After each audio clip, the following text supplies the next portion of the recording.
So, welcome everybody. This is the United Front Network, and we are presenting to you today the Freedom versus 40 ACATS Summit. Okay. Hopefully, this is the first of many. We are very excited to have this moment with you.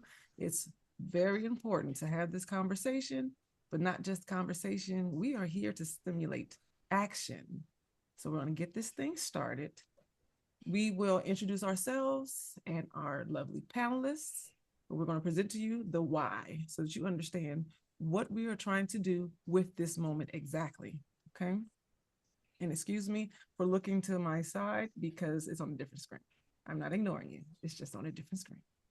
Gotcha. So, we are the change that we have been waiting for, and it's here. The time is now. There's no one else to wait for. The only person that you can control is yourself. So we're going to make sure that our truth, our voice, and our solutions are represented with people who understand the struggle and understand the need for the change. So, at the United Front Network, we believe that there are power in numbers, and our mission is to remind our community that there is power in numbers and that together we are strong. We have more things alike than we don't. So let's pull together and grow in stature, integrity, resources, and education. The discussion that we'll be having today, it's more about that we are excited to introduce to you yeah, I don't even know how to go back. There we go. My bad. The error. We want to introduce to you the incredible individuals who are driving positive change in our communities. Each person brings a unique set of skills, personally lived experiences, and perspectives that enrich our mission and enhance our impact. We will be talking about discussions of entrepreneurship, how we can navigate the challenges of entrepreneurship, and how we can support the community and small businesses more effectively. Financial freedom. What does financial freedom really look like to us? It's different. What we have been told and what we actually require looks differently. So we're going to make sure that we clarify that tonight. Social and political voice. How can we use our voices to drive social and political change? We're not being positioned correctly, so we're going to make sure that we get some information so that we can make sure that we get heard. And mental health. What are the keys to maintaining mental health in today's society? These are going to be the questions for tonight, and then the dialogue will follow afterwards. You're going to hear from our specialists so that we can get more educated information of their stance, what their experience has been, and we're here to receive. And like I said, your voice is to be heard. So we're going to make sure that you are heard. Okay. Oh, it did work. We're about solution and strategy. In today's society, we are functioning in chaos and conditionings that have crippled our communities. No more. Like I said, our truth, our voice, and our solutions. This is an urban analysis that I've used these different things to go over. And the stats are exactly what we think they are in our communities because we know what we see and we know what's not being reported. In the US, there are 279 million Americans, 82% in urban areas, and 43 of those are minorities. This shows the top stress factors affecting those of men, women, and youth in the urban areas. The highest stress factor, I'm sure we all can relate, politics. Even if you don't watch the news, it's stressing out your environment, so it's still affecting you, which is why it's one of the highest. You would think it's low income, you would think it'd be your work hours and the quality time with your family, the input into the community, or mental health. But the politics kind of controls all the other areas, and they are all being affected. The United Front Network's mission is to inspire, heal the human spirit, nurture, and to unite the global community. With Inspire, we are empowering voices to spark ideas, ignite passion, and create lasting impact within our communities and beyond. Heal the human spirit, provide safe spaces to share, reflect, and embrace the journey of personal and collective healing. You haven't gone through that alone. You'll be surprised how many people have gone through that situation. Nurture, cultivating growth and support through meaningful resources, authentic connections, and compassionate conversation. Unite global community. Bringing people together to celebrate diversity builds bridges and fosters a strong global community. The internet has pulled the whole world together, so you might as well make it work.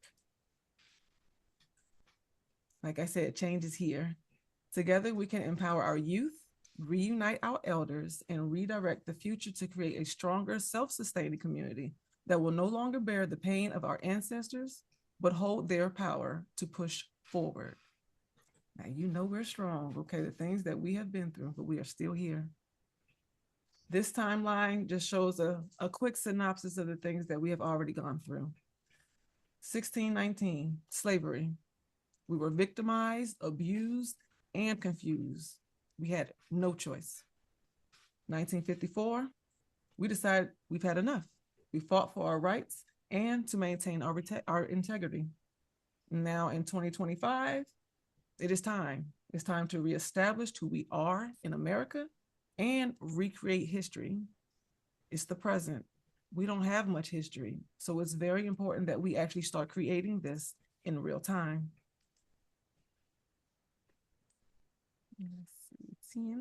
Now we can start introducing our panelists as well as the hosts for the United Network, the United Front Network. There are a few people that won't be able to join us here, but their voices and their souls are still a part of this conversation. So we're going to start with RG. You have the mic.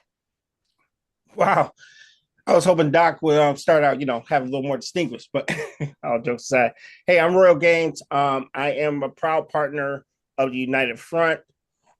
We started this journey a year ago. Our goal was to entertain and mainly help.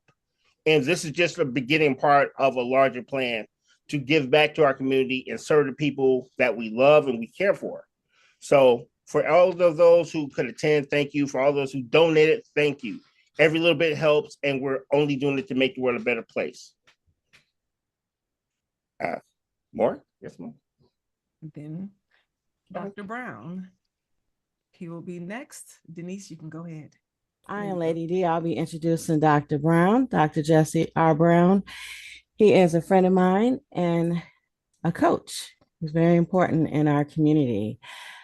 So Dr. Brown is a traditional naturopathic doctor, entrepreneur, and educator with over 30 years of experience empowering the African American community through holistic health and wealth strategies.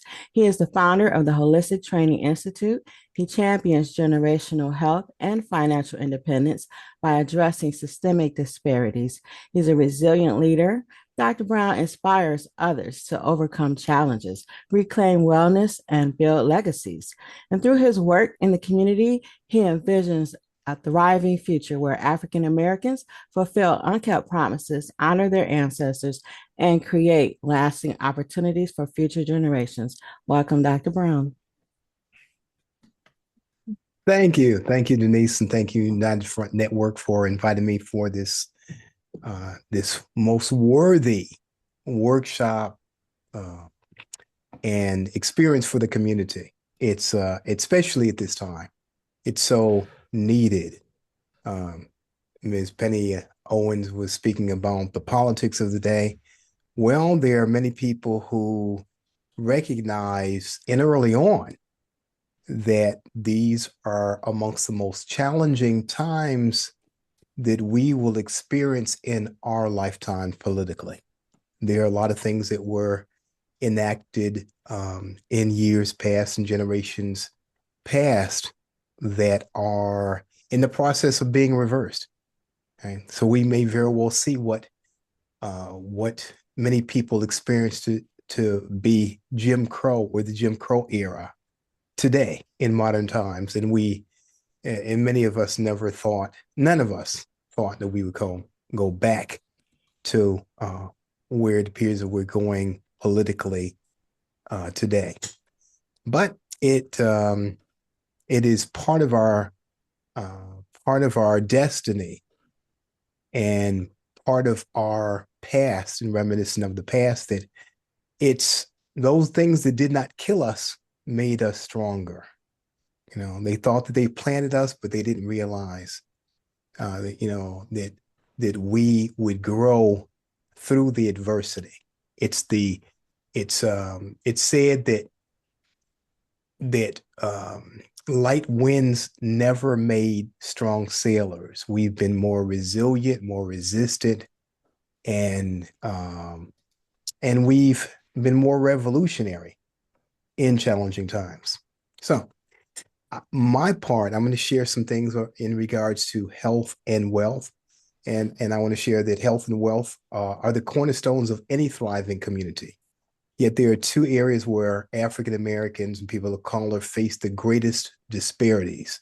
These challenges are not new, but there's, the solutions must be. Today, I want to show how reclaiming our health and wealth as individuals and as a collective can heal our families, rebuild our communities, and fund the causes that will lead to our freedom and growth as a people.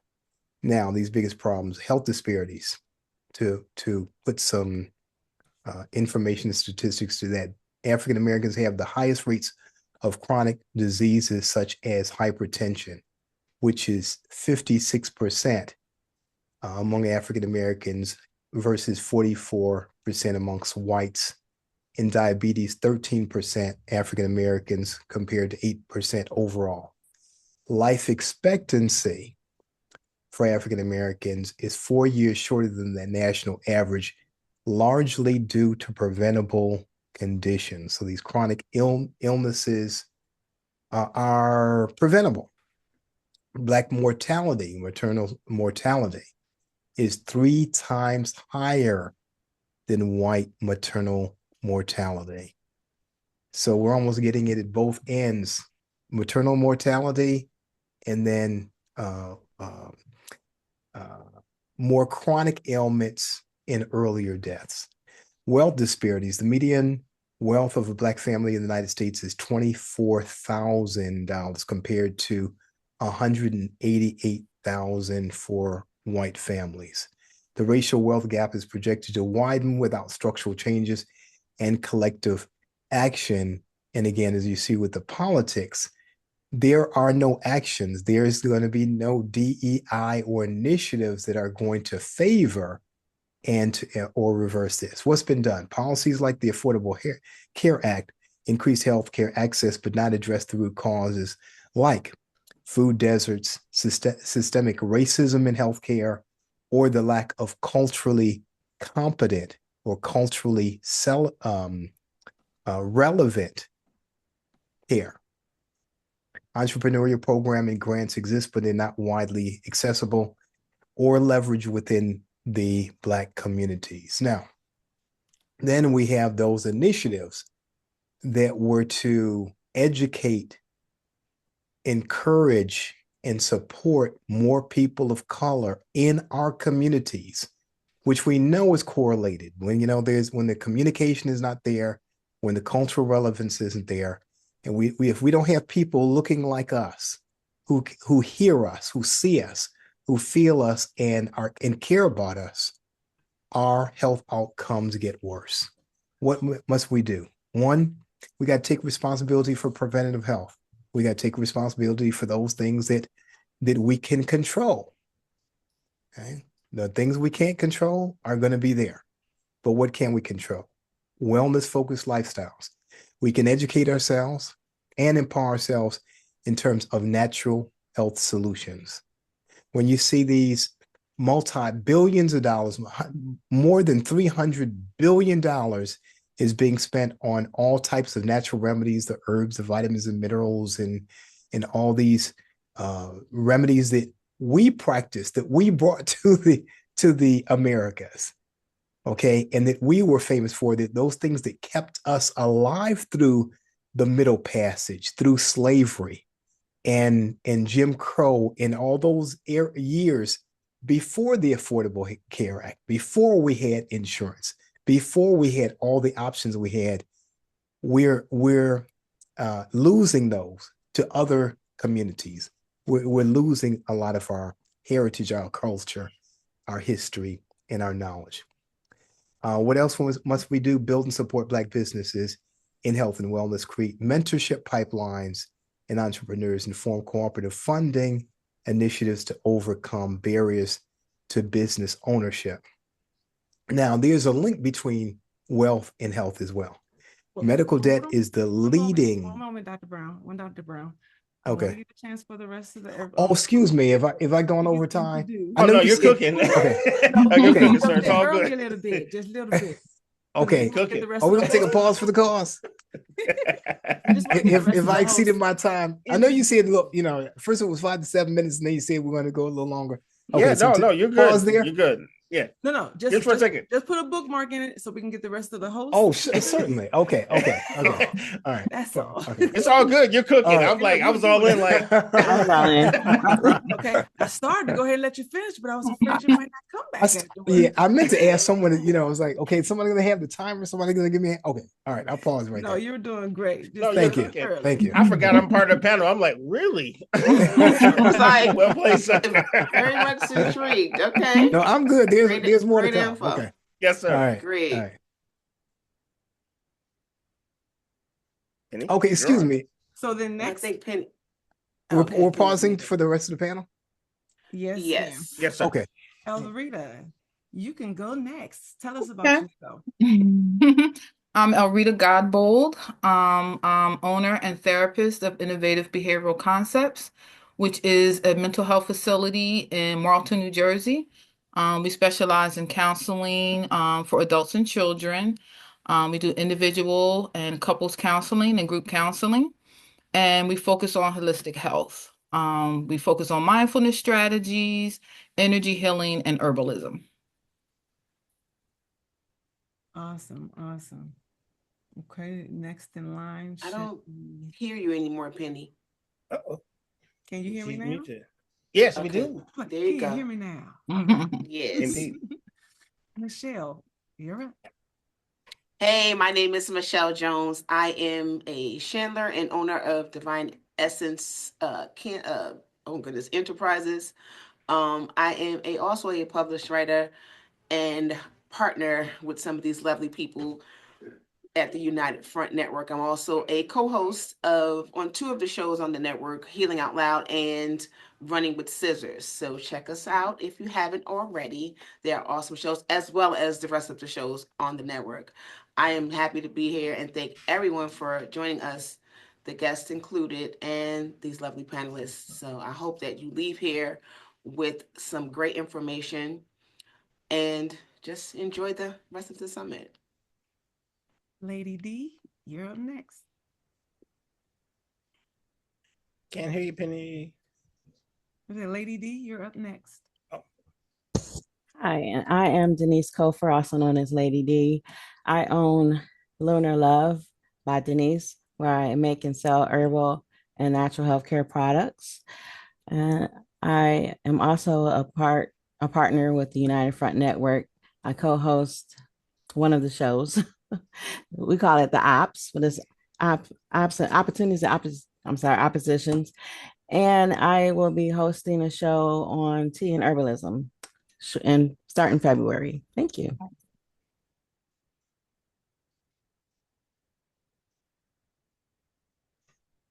All right. I'm gonna say I'm next in line. I am Penny Owens. I am the owner of Penny Owens LLC. I'm a leadership empowerment consultant. I help leaders and their teams get on the same page and work with clarity and authenticism. So I am also a host on, I guess, 2 shows, Running with Scissors, as well as Intentional Tuesdays. It's been a pleasure working with these lovely people here at the United Front Network. So let's see who is next. You know what?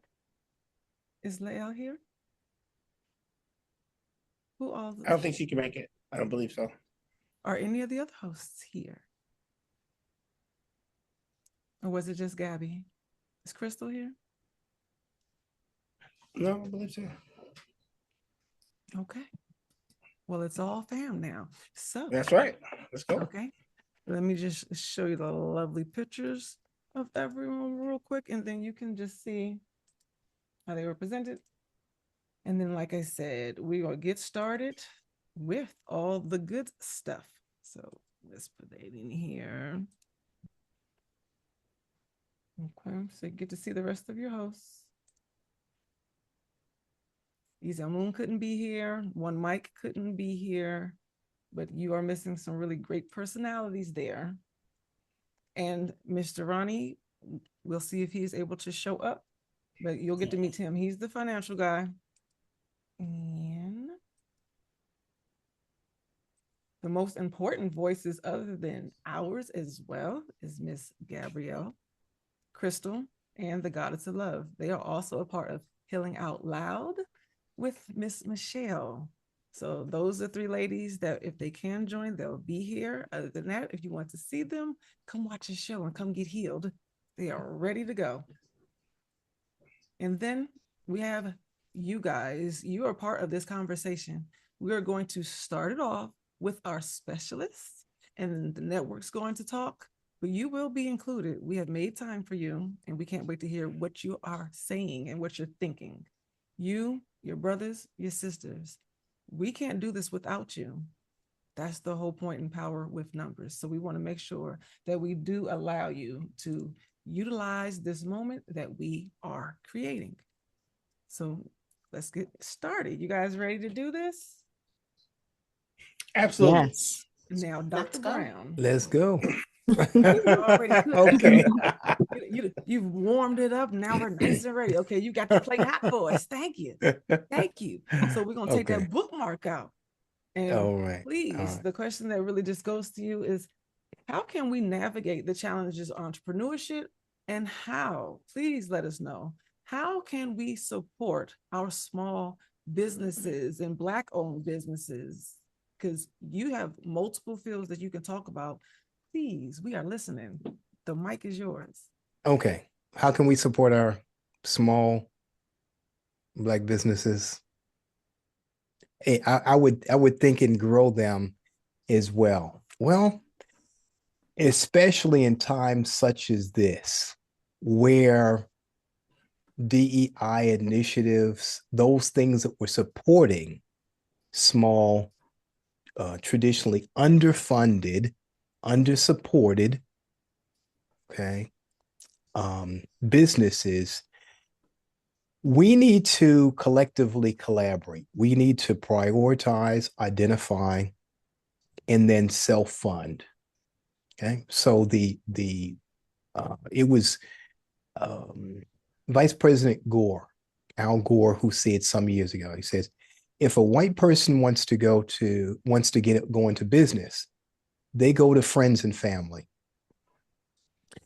If a business of color, and women included, women in businesses of color, want to go into business, they go to banks or institutions.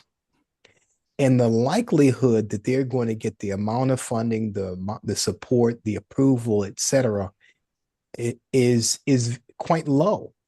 And that's why there were a lot of initiatives. So one, self-funding looks more like, for example, crowdfunding, where people have an idea, they put that together, and two things happen. One, they either they say, okay, can you donate to my cause? This is what I want to do. Or they offer something for something. Now it allows us to do two things. And that's one, to identify the idea and for them to see how much support there is, how much grassroots support there is for that. And then two, it allows other people in the community to be investors, to be funders, to take ownership of that as well. So I'd say, we start there.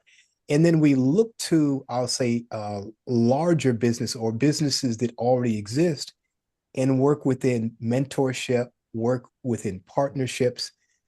No one achieves anything great alone. We need to see what we can do together and collaborate.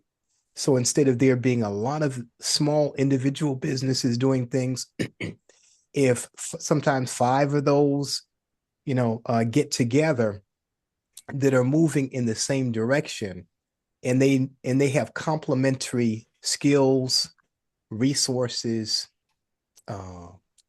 and complementary things to bring to the table, bring that together, and together each is going to achieve more. and come together as a team, and you have much greater success in terms of winning contracts, much greater success in terms of getting feedback, much greater success in terms of having the support that we need to start, survive, much less thrive in 2025. Excellent, excellent. Well said, sir. Okay. Shall I go further, or is that? No, I got some. I'm just seeing if I'm ready to chime in. Okay. I don't know. Penny might have an order, so that's all right. Mm-hmm. Penny. Okay, I'm going. There's no. I'm gonna say there's no order. You can go ahead and speak. Just Oh, okay. It's like, woo. All right. I can handle the first question. How do we navigate the challenges with entrepreneurship? First of all, not being afraid to fail, because some of your best lessons are in failure. You know, it's great when you can hit it out the ballpark on the first time around. That's great, but failing is a great teacher. Also making peace with the fact that you might get more support from new people than you want from your inner circle. I'm one of the lucky ones. I don't have that problem. My friends and family have always been probably some of my best supporters. But if you're a person starting out, sometimes you can't always look to your family. That doesn't make them bad or anything like that. You just have to make sure that you're always expanding out and trying to get more people involved in your cause. Positive people, of course. Finally, setting your expectation high, but being realistic about the results. We already know that it takes a couple of years for most businesses to turn a profit. So, yes, some people knock out the park. You have those outliers that are able to come into the market and do whatever they do and make a profit, and they're good. But realistically, it's a lot of sweat equity that goes into these things. So you have to be realistic about that and ready to actually fight on. And last but not least, you said, how can we support the community and small businesses effectively? By actually spending our money in those establishments and not expecting a hookup. The price is the price. You cannot go to Polo and get a discount. You cannot go to Walmart and get a discount. However, we are led to believe that just because we look the same, our value is not the same, just because it's in your neighborhood. That is the wrong way to look at it. Now, there are some challenges to doing business in the neighborhood. For example, Detroit is synonymous for not insuring businesses because of crime or quote unquote other factors. However, when you go into those places, pay what they ask, don't give them a hard time, and encourage them to be better.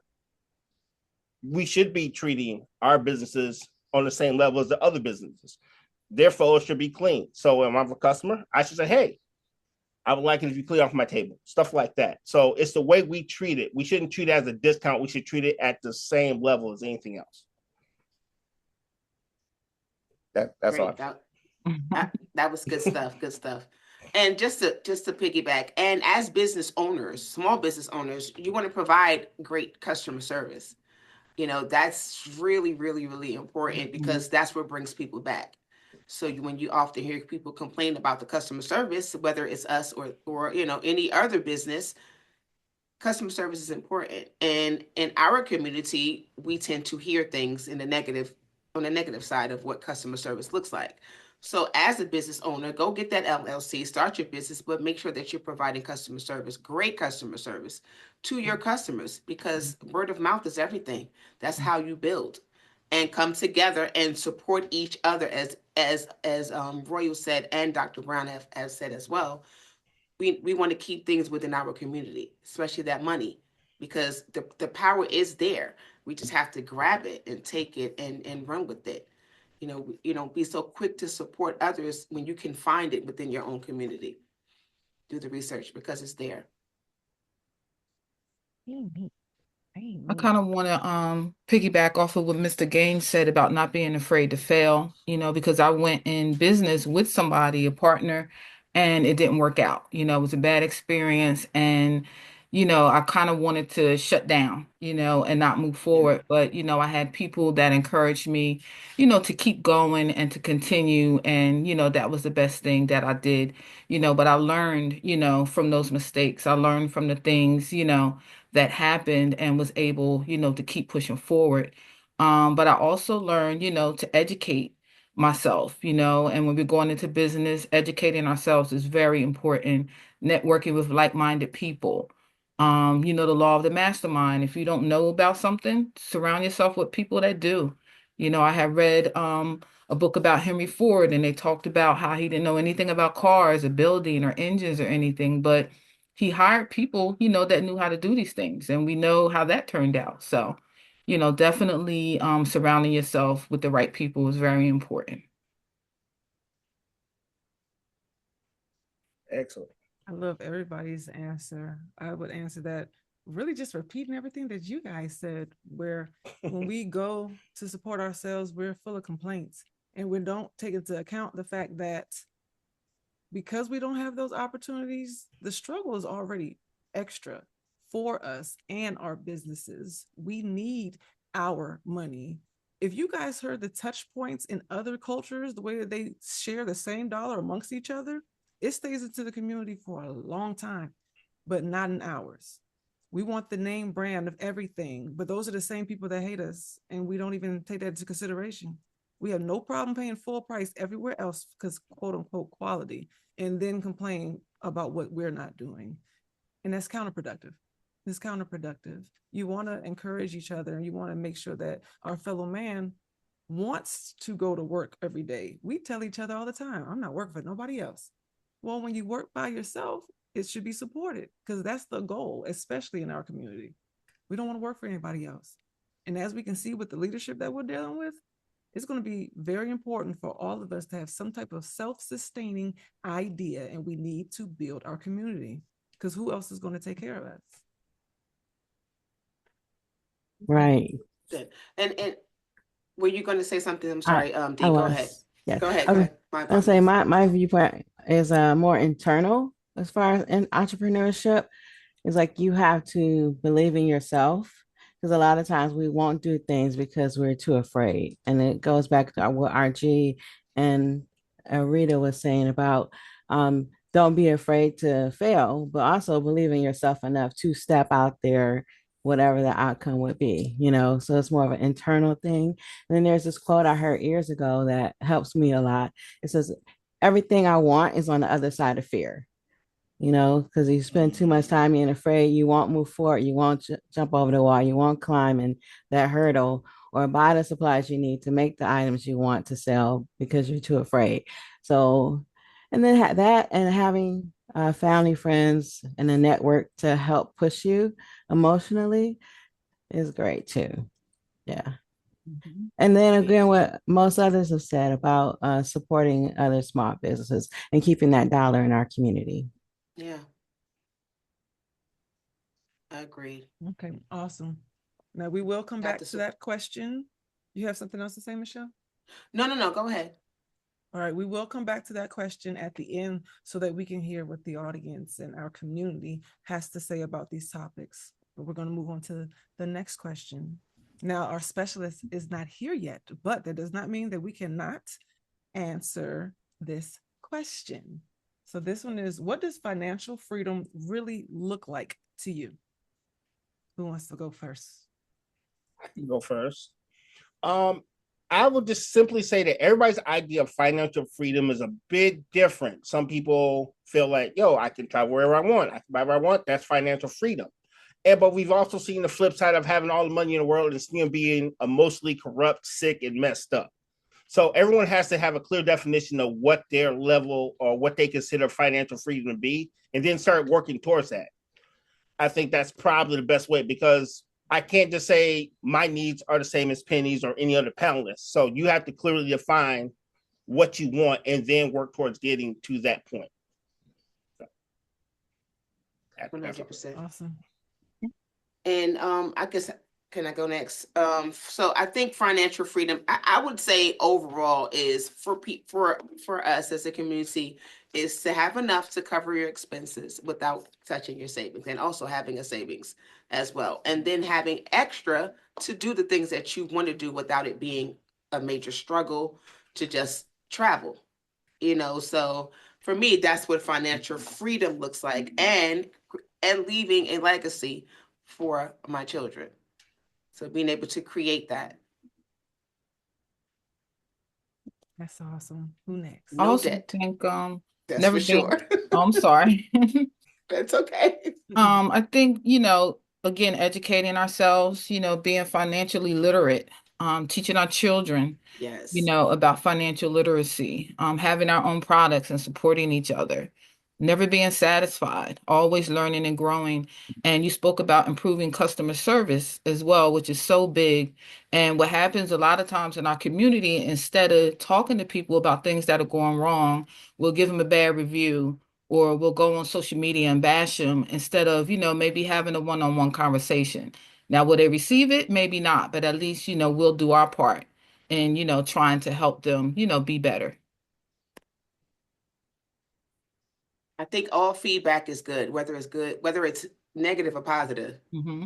Mm-hmm. All feedback can be beneficial Mm-hmm. to the growth of any business. Yes. Because if everything is all good, I mean, everything is all good, it's all good. I think that's a wonderful thing. But that's not living in reality. Mm-hmm. But as a business owner, just be able to accept the feedback if it's not Mhm. good. You keep Exactly. your emotions a little bit separate from that. Mm-hmm. Just receive it. It's just feedback. That's their experience. It doesn't mean that everything is true, but it's their truth. So just take it, consider it, and see what you can do to work within that. That's Be all. better. Yeah. Yeah. Get out your feelings sometimes. Dr. Brown. Hey, Shell, I would Guys, expand on that more because anybody who's willing to correct you actually loves you and wants you to do good. Because most people who don't care, they don't care what your status is. They don't care They what happens don't to you care. after that transaction. So Mhm. anyone who would take the time to even explain to you what your goods and bads are, they actually care about you. Agreed. So we have to kind of redefine like criticism or feedback. It's not always just to Yeah. bust your chops. It's actually Mhm. something you can grow on To and help make you. better. Yeah. Yeah, when I started my business, I was like, give me everything, bad, good, whatever it looks like. Tell me if you like it. Do the candles smell good? Can you smell the candles? I want to know everything. Tell me, so that way I can correct it. Because don't buy my item or purchase things from me and tell everybody else, oh, or her candles don't even have a smell to them. How is that helping me? Or anyone else, especially if it's someone that now we support people that we don't know, but that's why they have websites where you can go and leave feedback. Don't always be afraid to leave something negative if that was your experience. And hopefully, they will take that and do something with it, even if they got to change something, just a little bit of something, right? Yes. Dr. Indeed. Brown, Denise, do you want to answer this question about financial freedom? What does it look like for you? Sure, I'll tackle that. Financial freedom for me is being able to do whatever I want to do, go wherever I want to go without having to consider the cost and leaving a foundation for future generations. Traditionally, we have not left intergenerational wealth. And I'm an advocate for intergenerational wealth, which is, for me, not just housing, not just leaving a house. Somebody can sell that, destroy it, whatever, but truly leaving a foundation that our great, great, great grandchildren, those generations yet unborn who don't even know our name, will benefit from it. Traditionally, we haven't done that. We've traditionally left debt. We've left distress. We've left poor habits, and typically our businesses don't go from generation to generation either. There are very few businesses in Detroit or in our community that have been around for more than 2 generations or 3 generations, enough to. So we haven't had the foresight. So financial freedom is not only what I want to get for myself and do for myself, it's looking ahead to generations so they can have something to build off of. And I'm tempted to speak on that criticism piece, but I think I'll save that for another time. No, Well, please. or here's the thing, is that we are very forgiving of other people and not ourselves. Not the person in the mirror, not the people who look like us. So what happens when your brother or sister is critical of you as opposed to there being something constructive? Constructive can look like I'm going to share how I felt, what happened for me, with the purpose of improving or advancing whatever the cause of business, etc. Criticism and condemnation is giving some feedback, sometimes disguised as feedback, without the intention of making any improvement, seeing any improvement or adding to. And that I say, we don't need any more of. We don't need anybody else to should on us. Yes. And we should on each other all the time. You should do this, you should do that, you should spend, and they don't know the situation. Okay. And we're too easy to go online and bash a business when you could have spoken to your brother or your sister face to face, and you could have called them to the side and said, the food wasn't this, or the or whatever it is, before you go online. Because when you go online, then potentially thousands of people are going to see that. So we're already underfunded, undersupported by our own. Okay. Oftentimes and if we don't have the funding, it's more difficult to get the employees, to make the leasehold improvements, and to do the things that are necessary to survive and to continue.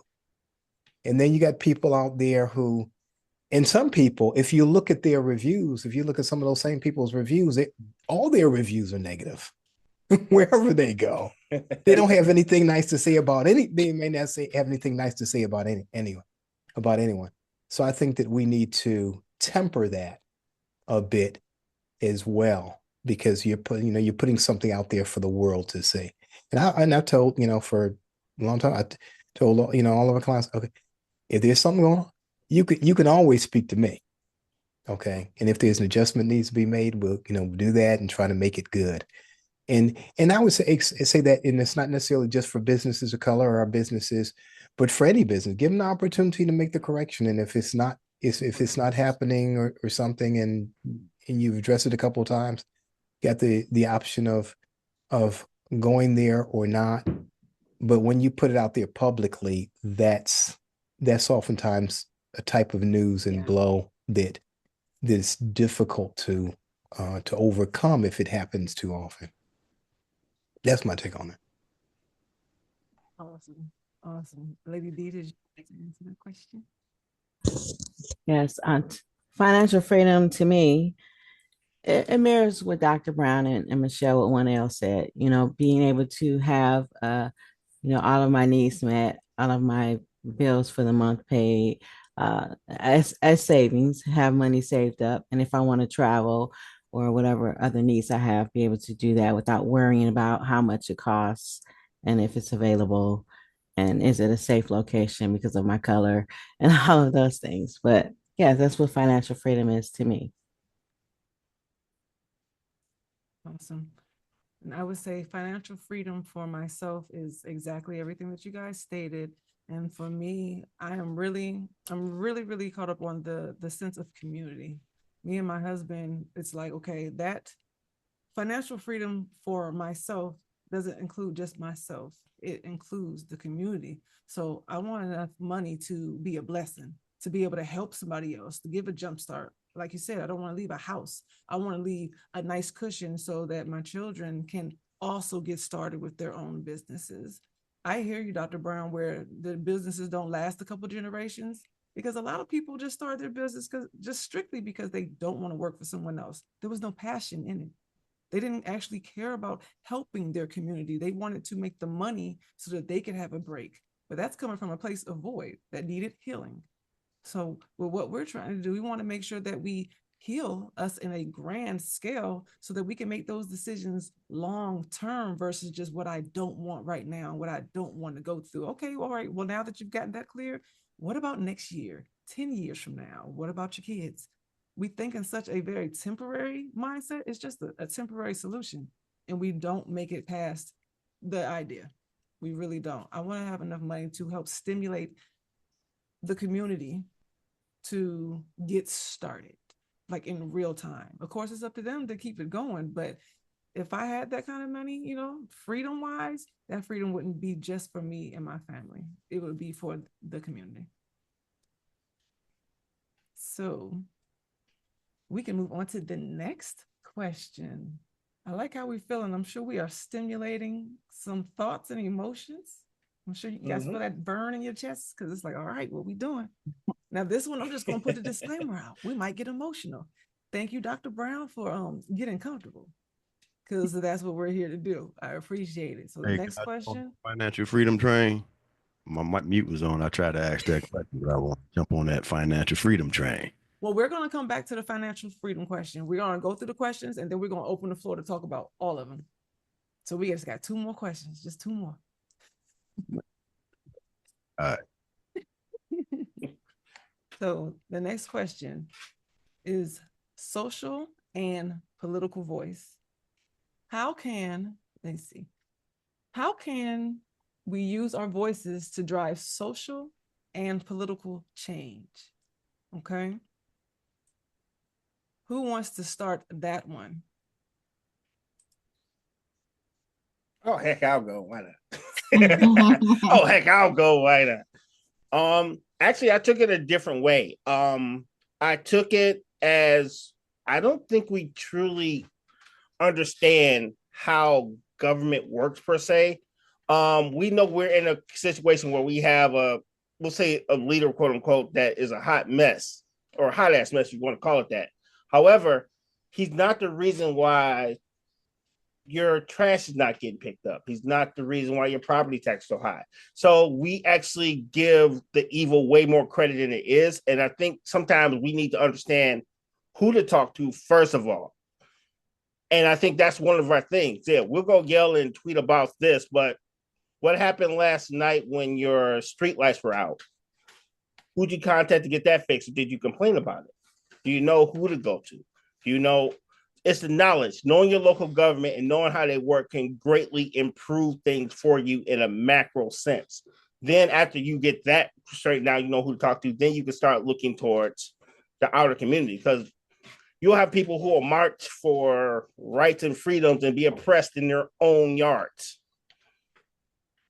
and will complain about it. So you got to get knowledge first before you do anything and understand what you're dealing with and who to speak to start getting the ball rolling. That's my thing. Yeah, I agree. And also not allowing things to just this is piggybacking off of what RG just said, not allowing things to just sit. You know, people feel like sometimes their voice doesn't matter. So they won't complain.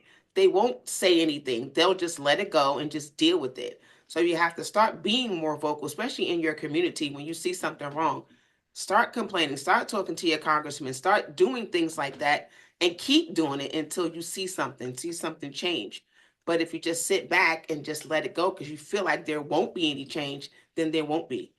So use your voice to make a point, make a stand. You have to use your voice. You have to say something. I want to piggyback off of that a little bit. Definitely educating ourselves and using our voice. I have a situation with my son, my youngest son. I have 3 sons, and 2 of them are registered to vote.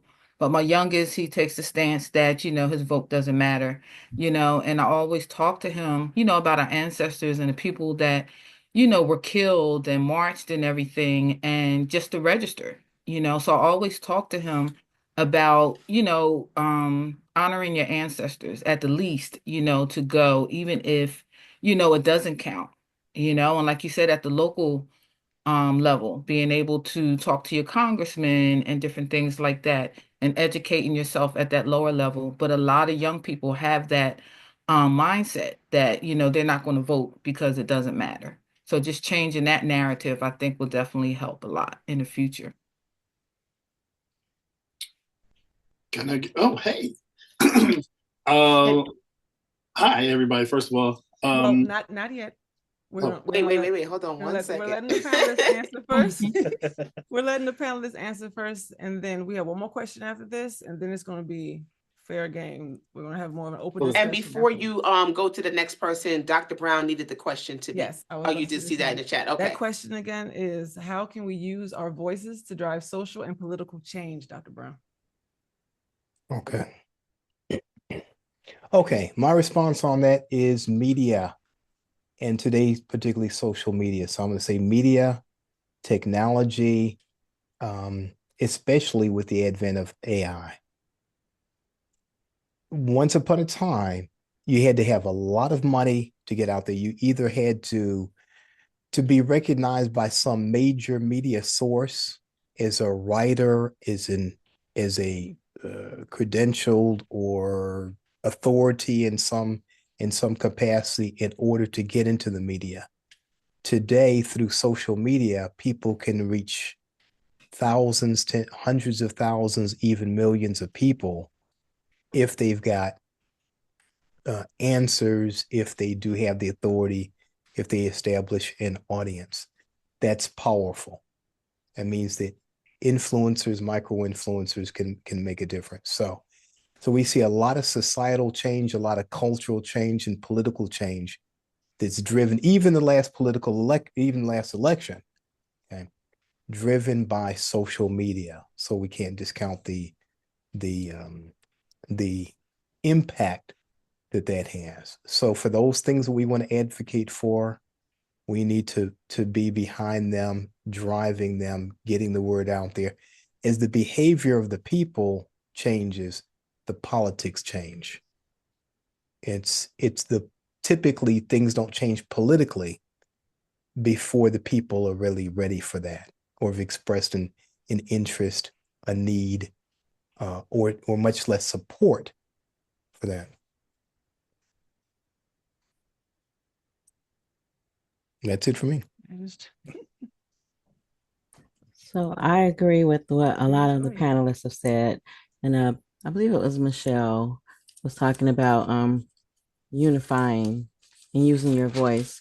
So just to expand on that, like if we reach out to our council people, and if we have block clubs to talk about what's happening in our communities with the block club, and take that further and join together and reach out to our council people just to let them know that there's an issue and that we need things changed. And if you have a city council, go to that level too, just so that we can be solutions based and not just saying there's an issue, but seeing if we can work on getting that issue corrected. Elvira, you want to answer?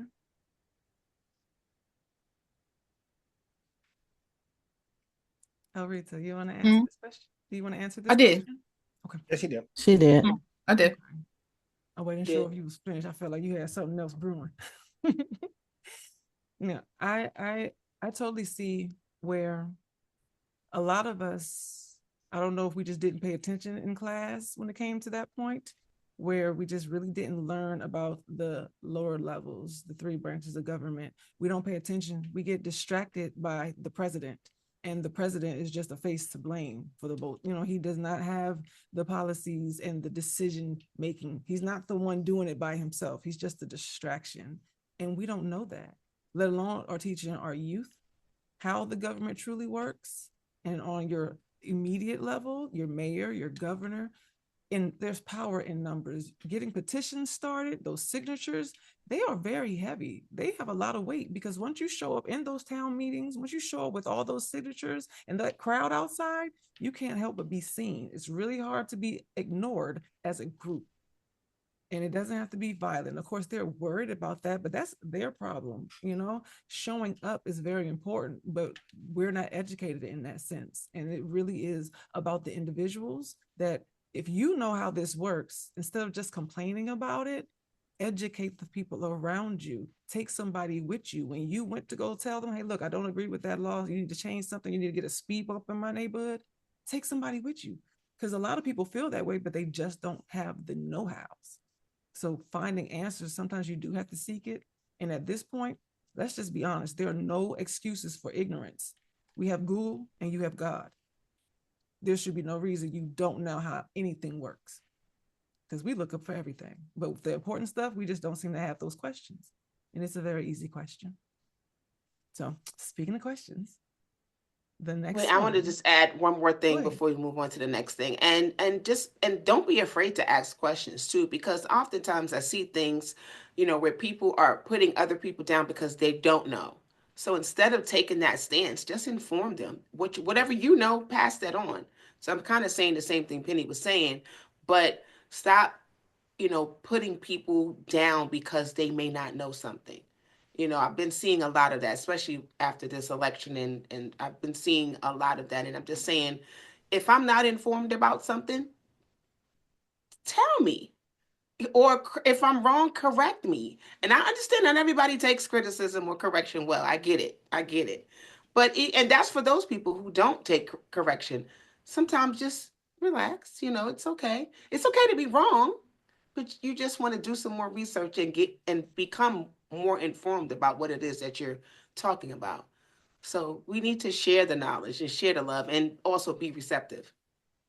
You know what? We're hard-headed. You see your kids, they don't learn at the first time, and They don't God looks at us the same way. God's looking down like, I done said this 3 different times. How many people do I have to send to you with the same Right. freaking message? So you know what? I agree with you, Michelle. Like, just tell them the truth. How they respond, that's for them. It That's doesn't on have to them. be a problem. You don't have to let it grow. You still have the option of reflecting and how you respond to their response. Agreed. But just say it anyway, because you'll be surprised how many corrections you probably get and you didn't like it, but then somebody else said that same thing.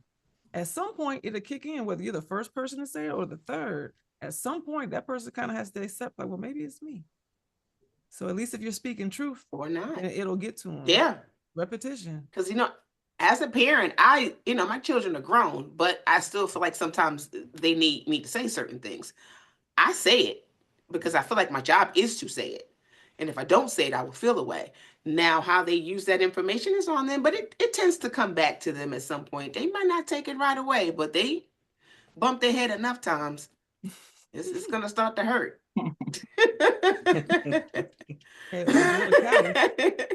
But I'm going to tell you now. Our last question before we jump into this is about mental health. What are the keys to maintaining mental health in today's society? Elrita? You up, girl. You are up. Yes, ma'am. First, I would say putting ourselves first, showing up for ourselves, not being afraid, to ask for help. Self-care is really paramount, doing things that make us feel good, that improves our health and well-being. Knowing how to put up healthy boundaries and being able to say no, not being afraid to say no, and being okay with being selfish. That's always been a negative connotation on the word selfish, but we have to be able to put ourselves first, because as parents, as career people, we always put everybody before ourselves. And usually when it comes to us, we put our needs on the back burner. We go to the doctors regularly, the dentist every 6 months. We get a diagnosis, a prescription. We take it to the pharmacy with no hesitation and take what the doctor prescribes. We need to treat our mental health the same way. There's always been a stigma surrounding mental health, especially in communities of color. Everything must stay in the family. Don't be telling our business. Let God work it out. I believe in God. I grew up in the church and I have no problem with putting your faith in God. But sometimes God puts things in our lives for us to help ourselves. And a lot of times, we don't see that. There's so much generational and personal trauma in our communities that need to be addressed. The pandemic really had us looking in the mirror at ourselves. Everybody was stuck in the house, with their spouses and their kids and everything. And you have families that broke up. You had some that came together.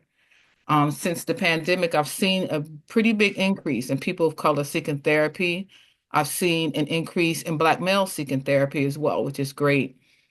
It's not just for the chronically mentally ill. It's about everyday people who struggle, maybe in relationships, how to move forward in their lives, defining goals for themselves. Therapy can help with all of those things. Sometimes people just need somebody to talk to. But keeping even small things like that to yourself and holding them in can create anxiety. It can create depression. So we want to make sure that we're taking our mental health seriously, because if we don't have our mental health, nothing else really matters. Who wants to follow up that one? That was pretty good. Sure, I'll go next. Tough crowd. She's an expert. I would say someone who's had like challenges from time to time, just seeking places and resources to get help, because now it's no excuses. And I don't mean that in a mean way. Yeah, back in earlier times, there were not a lot of resources. There was no internet to kind of Google and get this information, but now we have knowledge. So now it's just one of the things where I would always say, I can teach you everything but desire. So you have to want to personally get better to seek the help you need. And now it's gotten easier.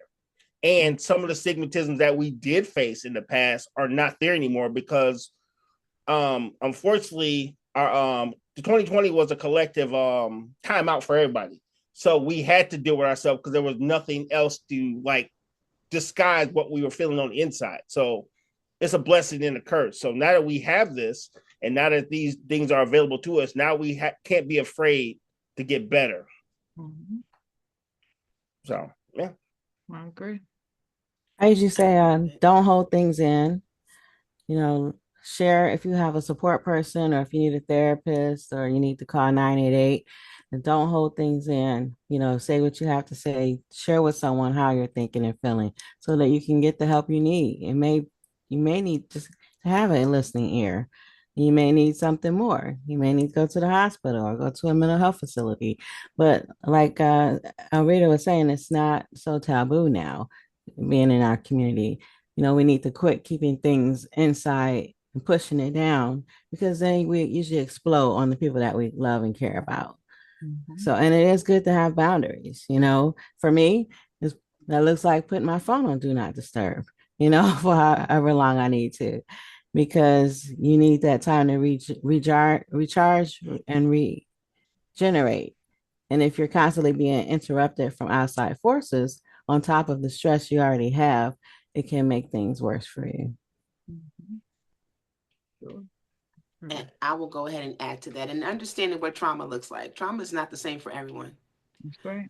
I think I've spoken to people where they were like, I don't have no trauma. I didn't have, but meanwhile, your mother and father, all they did was argue all the time. They yell at each other. That's what you grew up seeing. That's a part of trauma. So recognizing what trauma is for you, and it doesn't mean that it's, someone else's trauma could be something completely different. Right. Understanding that, I feel like in our community, we all have been subjected to some kind of trauma. Mm-hmm. That's just my opinion. I mean, you don't have to agree, it's fine. But I just feel like we've all been subjected to some kind of trauma, and it needs to be addressed. Mm-hmm. And I'm like Denise said, knowing when you need to just separate yourself from the world sometimes. Take a minute so you can regroup and reset. Mm-hmm. We're constantly on go. We're constantly on go. We're trying to, make things happen. We're working. We have children. We have families. When you take time for yourself, and that's hard for a lot of us to do, because they feel like, some people feel guilty taking time for themselves because they feel like they're not supposed to do that. I got to worry about everyone else. No, you have to worry about yourself. You are just as important as anybody else. So yeah, turn the phone off, and sometimes take a break, because social media can be a little bit depressing. Mm-hmm. If you're scrolling all day. We have so many outside stimuli that can really mess with your mental health.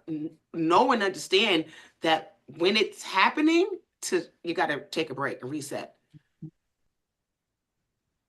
And I just want to add that I believe that mental health is as important as physical health. Eating your vegetables, drinking water, getting sleep. You need to also take care of your mental health just as well. Agreed. Dr. Brown, do you want to add to that? Sure. You may know a few things about that. Yeah, my sharing on that is that we are so outwardly focused, and mental health is being inwardly focused. And a lot of that lies in our culture. When someone comes in the community, someone's introduced to the family, whenever we see somebody on television, we're commenting on how they look, how they wear their hair, their clothes, their car, that sort of thing, instead of their character. We need to be more in tune to a person's morals, character, conviction, those things that last instead of those things that are temporary. So I think we are part of the mental disease, disorder, and disruption that we have in our community is because we're looking at somebody's outfit. Do they have designer this or that? We want to look like we have money when we don't. And people who have money here are looking like they don't have money. Okay. And so a person who's okay, if they don't have these things or they don't focus on the outward, can think of themselves as not being worthy, desirable, etc. Further, I'd say we need to love people and then like and use things instead of like or love things and like and sometimes dislike people. We say, I love my car, I love my home. That's a love people. It should be easier to get the keys to my car than for my child to come with you. I can replace my car, I can't replace my child. But how often is it just the opposite? So some of it is the individual. Yeah, we need to rest, take care of ourselves, center in, do whatever we mindfulness, meditation, prayer, all those types of things. And we need to look at how we communicate with each other, how we evaluate each other as well. Because part of it is the collective way that we treat and examine and evaluate each other. Awesome. I just feel like we need a moment to say amen or I say, have some finger snaps or something behind that statement. All right. I would like to add that mental health is definitely very, very important because what's on your mind does matter. We tend to think that no, it doesn't. And it's like, no, exactly whatever your mind is focused on is what your body's going to follow. If you look for problems, you're going to find them. Your brain is programmed to answer the question that you put in front of it. And like you said, these phones and technology, the outside world, it's supposed to distract us. That's why they made it. That's why it's there. It does a very good job. You have to work very hard to make sure that you get what you need and what's important to you stays prioritized. You're supposed to be distracted. That's what it's supposed to do. But there's such a thing as post-trauma. You can watch all these different quick reels while your mind is still going to respond to fight or flight, the same way it does if you hear bad news or you're exposed to a serious situation. So we're pretty much being traumatized on a regular basis in quick, continuous slits. It's just you forgot you were traumatized on the last reel because you found something funny three scrolls up. Right? But you're steadily, and your mind can't unsee what it's being exposed to. So even nowadays, beforehand, for what, 3-4 generations plus, our community has already been, like you said, subject to so much trauma. We have no history. Past our grandmothers, they didn't talk. You weren't supposed to talk. This is in the family. Keep it to yourself and let's just power through. We know how to power through as Black people and brown people. But that does not mean that the trauma is not there. All those skeletons are still in the closet, scratching at the door. It needs to be addressed. So we have to learn how to talk. And I'm not going to lie to you. What's unfortunate is that most of the people that have the answers to the true trauma that has started the generational curses that we are still fighting are no longer here. So you can't even get clear answers and solutions to the problems that are the reasons why we are the way that we are. We need to be healed individually and collectively. But because if we accept the fact that we are all traumatized, pretty much, this is PTSD for all of us, be more forgiving. Because a lot of things that we are responding to, the triggers and the stimulations, we didn't even know that that was going to stimulate us. And the reason why I snapped at you is because you remind me of someone else. It's not even personal. It has nothing to do with you. It's something else that I had, that I went through, that I may not even or be prepared to accept or talk about. So just be kind. Be kind. Control yourself, because you don't know when that moment is the last line. Like, it's the edge. This is the line. Don't cross it because I'm ready to snap. We are damaged on a generational level. So we have to make sure that we just are not that one that's going to push the other person over. And then I just wanted to say that we all heard the mind, body, and spirit, but I'm here to tell you that it's out of order. Mind, body, and spirit is what we're taught, but your mind has no control over your spirit. It's the other way around, and it should go first. When you have a spiritual relationship, a relationship with God, or at least a relationship with the Creator, the one who created you and has more control over our environment, when you have that individual connection, just to know, I don't know everything, so someone else must be in control because it's not me. When you get that in alignment for a greater purpose and of hope and faith for just yourself and your community, then your mind will follow, because now you're curious about the knowledge. You're curious about some answers, and you have made that decision for yourself. I'm not going backwards. I want to bring myself out this hole, and I'm taking some people with me. I'm taking my mama with me. I'm taking my friend with me. I'm taking my neighbor with me. Let's get out of this hole. Then your body will cooperate with you, because now you have your spirit in alignment. You have your mind in alignment. Your body can't do anything but follow. It has no choice. It has no choice. So a lot of times we diet first and think that we're going to get the clarity. No, you're going to get some clarity. But if you don't have the other two in alignment first, the body's going to do what it does, and it's going to get hungry. It's going to crave some things, and it's going to tell you, hey, look, go on without me. I'm staying here. Of course it's going to do that. That's what it's made for. So we have to make sure that we understand what all that mental aspect really entails. And I'm really, really proud of all of us, because we're not afraid to say therapy anymore. You remember when, if someone said, I need to talk, it scared you. You were like, what did I do? What's going on? But that's not the case anymore, because you kind of know, well, I can do it. And if I did, I'll tell you. We're in a place of just admitting, like, yeah, I did it. Or, yeah, I don't care. And that's the truth. So it's a good start for us. Now, everyone here, are you ready to have this conversation and have this emotion? Yeah. All right. So this part is not as organized, but it will be stimulating. Everybody here, be respectful to your neighbor and each other. Don't talk too long, and don't cut off anybody if you can help it. I understand the passions are going to be present, but that's the point. We want this conversation to not be so organized where the truth doesn't come up. And then guess what? Our financial guy is here. So we will let him speak. I'll let him in.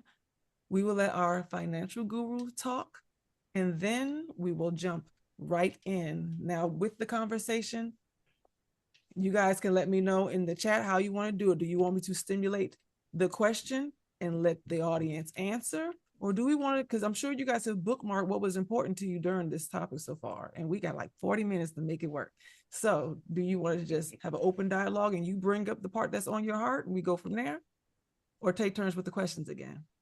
I'll let the panelists and the host answer that one. No, I think they should, whatever they've been taking notes about, they can just talk about Yep. Gotta hand it to what the they people, have homie. written down. Gotta hand it Yeah. to the people. Just let Hey, them look. talk about what they want to talk about. That sounds like freedom of speech for me. All Freedom right. of the speech to me. Look, which is why this conversation is going to be more powerful than the ones that are very, very strict and more focused, quote unquote. No, we're going to get some answers for you guys. Now, let's see. Is it Ronnie or Roni? Because I don't want to be all wrong. It is, let's see. I want to see if he has enough time to get in here. It's Ronnie. Ronnie's French Ronnie, one. okay. Mhm. Ronnie, are Yes. you there? Yes, good evening. How you doing? Good evening. We have been waiting for you, sir. All they know is that you are the financial guy. So why don't you introduce yourself so you can just jump on in? I'm sorry. I do apologize for my tardiness. I was fighting a cold when I had a couple other stuff I had to do. So, again, I'm sorry for being late. So my name is Ronnie Francois, the credit hero. I basically help people with less than perfect credit.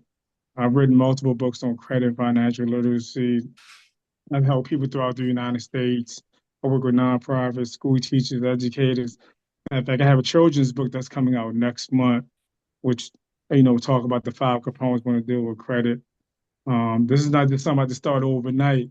I didn't just get the title, The Credit Hero, just because I've been doing it. I'm really passionate about what I do, making a positive impact. And when my great friend reached out to me, talking about this amazing summit, I'm like, look, I got to do whatever it takes to get on here and support you. So again, I'm just happy and humbled to be on here with so many great people. Well, awesome. Now, the question that we were going to ask you to give us more enlightenment about was, what does financial freedom look like to you? You deal with the numbers and you correct a lot of problems. So here you go. Here's the mic. Speak to us. So if you ask a million people the definition of financial freedom, you're gonna get a million different answers. So my definition of financial freedom is basically having time and money, and also to be in a position to have an overflow where you can be a blessing to others. So that's my definition of financial freedom: having time, money, and being in a position. Because a lot of times we want to give. Let's just say you go to a community event, and then a rec and park, you see one of the basketball goals is kind of like torn down, or it might need to be replaced. You want to be in a position where, hey, you can say, hey, look, let me buy another goal for this community center. We go to like a library, a community library, where they need more books or resources, you're able to be a blessing to them. So when it comes to financial freedom, that's my definition: having money, time, and also too having that overflow where you can be a blessing to others. Okay. All right. Well, awesome.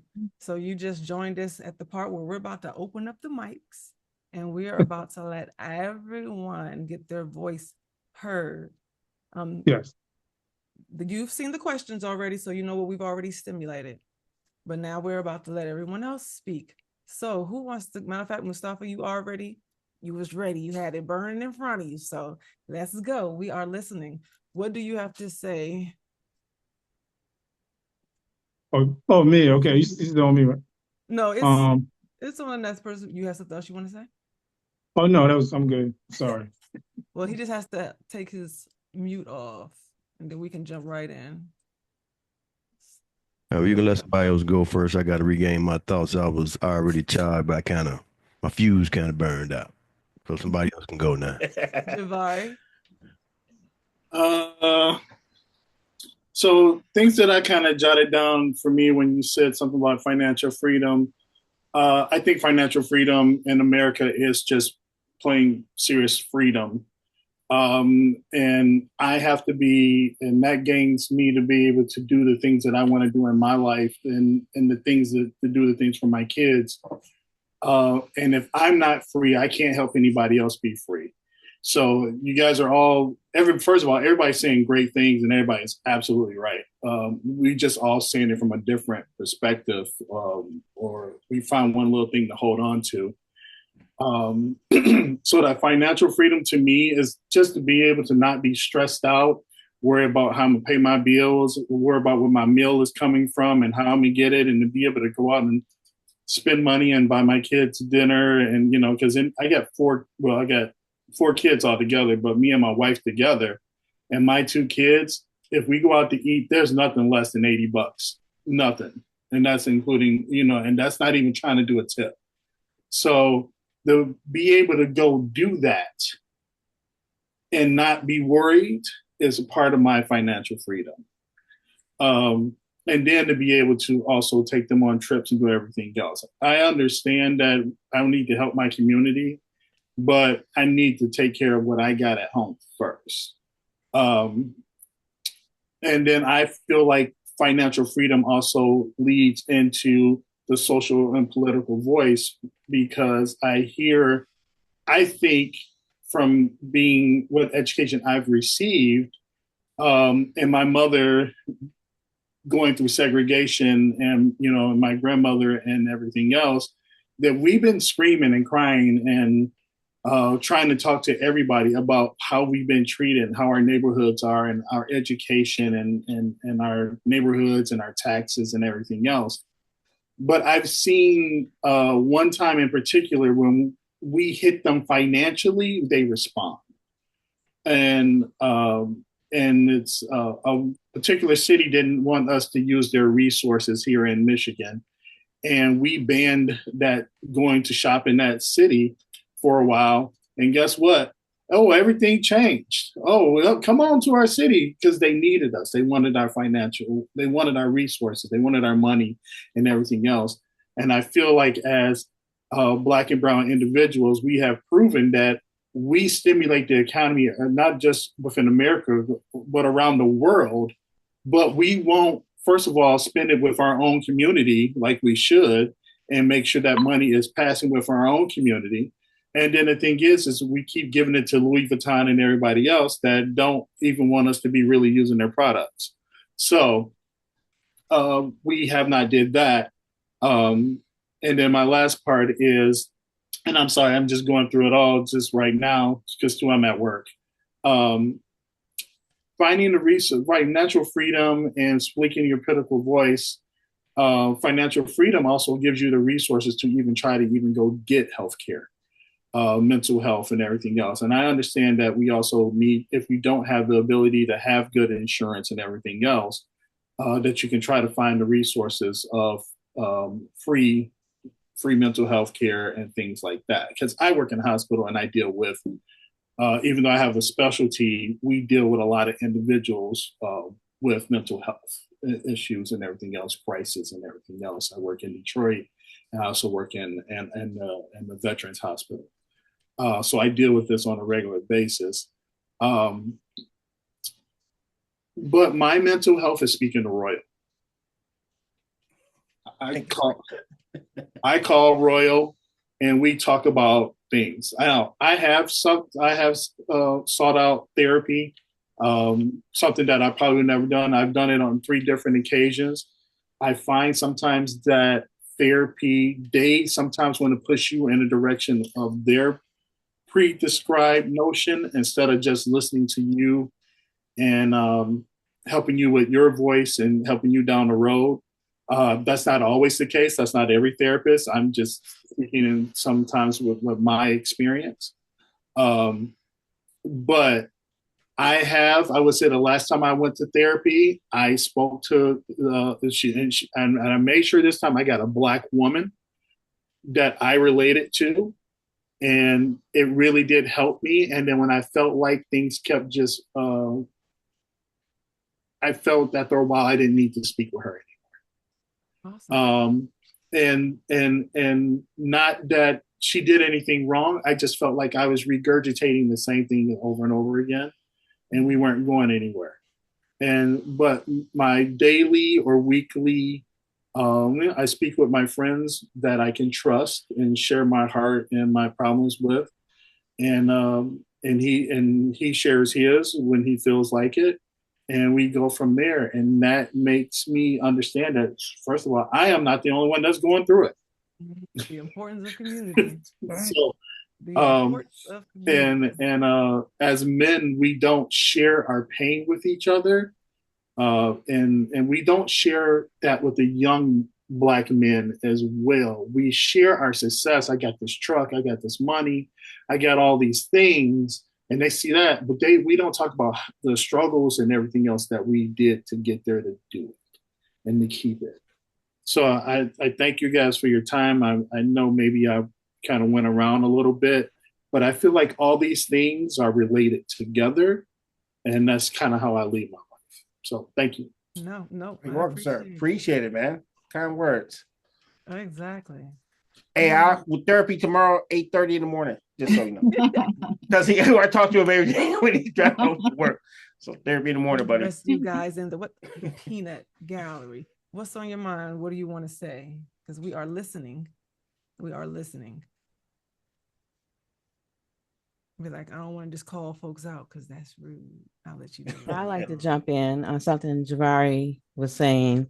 It's important for men to cry, and it's important for Black men to cry, because they're told, oh, you got to be strong, you got to be this, you can't let go, you can't cry. And they sometimes, even at home, they don't feel comfortable enough to cry. So I also work on a crisis line. So when they call and they connect and then they begin to cry and they start apologizing, I always say, you don't have to apologize. You get to cry. This is your chance to cry. And I allow them that space because they don't have that space with other people, So a nameless, faceless person on the phone, which is me, they feel comfortable doing that. And I welcome it because they don't. Well, men and black men, I have two boys, and it's like, stop crying, don't cry. They're told and taught not to cry, but they also need to have that emotional space to be able to let it go. I agree. They have tear ducts for a reason. It's there, right? Exactly. Why not? I think it's interesting when boys are told, well, you sound like a girl. What's wrong with being a girl? We're pretty strong. What you mean? It's, there's a lot of things that the older generation kind of just says to you, and in that moment they have no clue that it's going to stick with you. You don't know that, and even as now you can kind of reflect on something like it was yesterday. It's amazing the way that words just stick with you. That phrase, that sticks and stones will sticks and Break your stones will break bones. my bones, but words would never hurt me. They That's must not have not true. been, look, they must not have looked like us, because what you mean? What do you mean? It all hurts. It does hurt. And the words are worse because they stick with you forever. The body will heal, right? You'll get a callus, you'll get a scar, you got through it. But those words, they stick around forever. And we really have to be more mindful of not just the words that you say to each other, but the words we say to ourselves. Like, we are our worst critics. We're not that kind on a I regular call them basis. the gremlin voices. The gremlin. I do. I call them the gremlins. That when those negative voices come up, it's like, get away from here, gremlin. No, I understand. So, before it goes in, Mustafa, did you gather your thoughts? Can y'all hear me? Yes, sir. Yes, sir. All right. As far as the financial freedom part, I mean, I hear where y'all coming from, but my financial freedom, I take away the financial. Just give me the freedom. I remove the freedom and focus on favor. Freedom to me is a community that works together, help one another. They say it takes a village to raise a child, but it also takes a village to survive with one another. Everybody talk about price of health care. If you eat right, you don't have to worry about it. Have everybody in your community pick a plant to plant and share that throughout the community. Learn who your next door neighbor is. The whole block. You know how you walk around the block? You probably only seen 3 people on your block. That's your next door neighbor and the neighbor across the street. Know who they all are. Come together with a coalition. That's community family. That's a family outside of your immediate family. Let your garden be your pharmacy.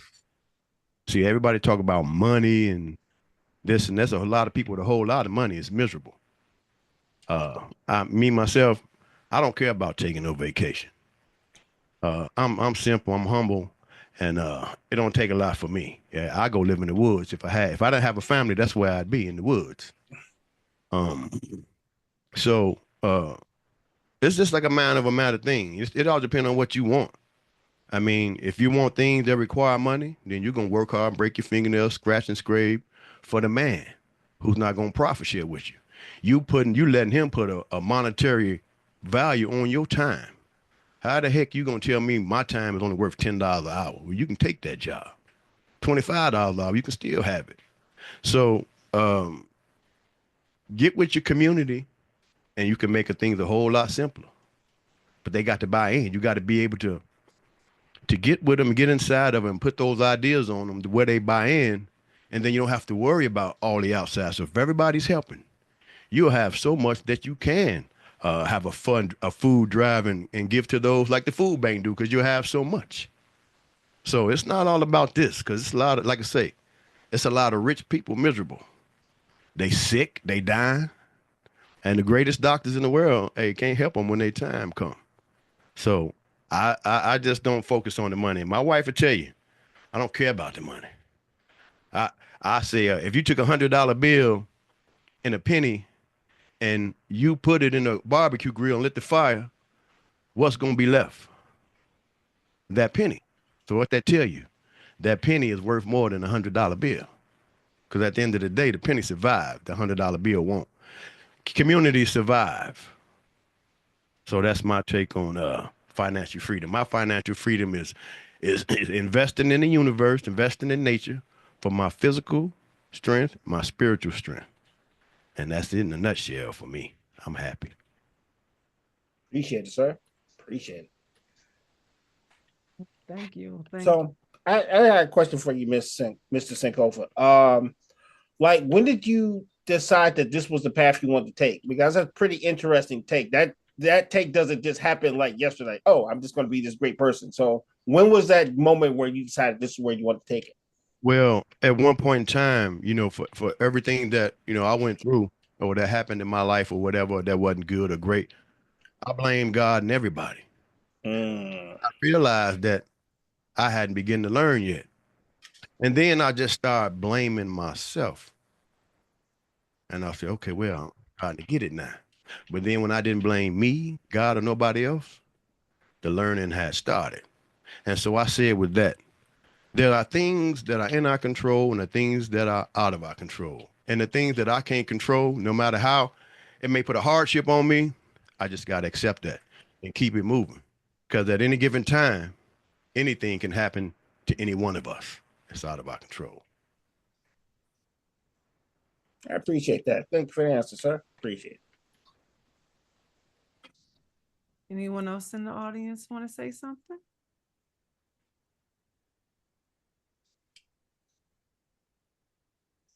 Okay, then we'll let them join in as we're going on.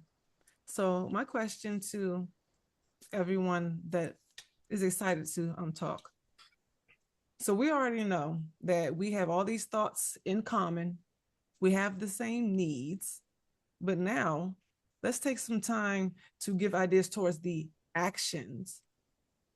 If you had just one statement that you can make to the Black community, what would you want to tell them? Like, you have the microphone and everybody that looks like us is in the audience.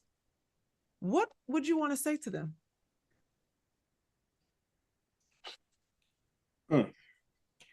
Be like Mustafa.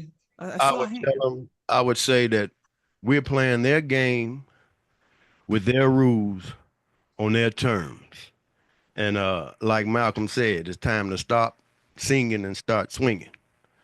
And I'm talking about metaphorically. I'm not talking, you know what I'm saying? Because we the people have the power. And I think somebody said, if you stop spending with them, I mean, you remember the Montgomery bus boycott. They shut that bus system down because the people. Mm-hmm. So I would tell my people, you know, just come together and let's sit down and let's talk for a little bit. And you got to learn how to say no. And you got to not be so nice all the time, because they ain't nice. You all just seen it with this past election. They not nice. And I want to slide a little tidbit in about the voting right quick. I don't believe your vote count in the presidential election, but in your local election, you vote for your governors, your senators, and things like that. Because you got to understand like this: say if everybody stayed at home and didn't go vote, how would the president be elected? Well, each state has a certain amount of electoral votes, and the electors of those states can give those votes to whichever candidate they want, no matter if they win a popular vote in that state or not. That's why Donald Trump was trying to get Pence to not certify the election when they, January 6th. Because if it went back down to the states, then the states could say, well, we're giving our electoral votes to this candidate, and that would have been it. So in your local elections, your vote does count. Presidential elections, null and void. Electoral college take care of all that. We actually have a comment. Kiara Gaines says she wanted to say stop being obsessed with victimhood.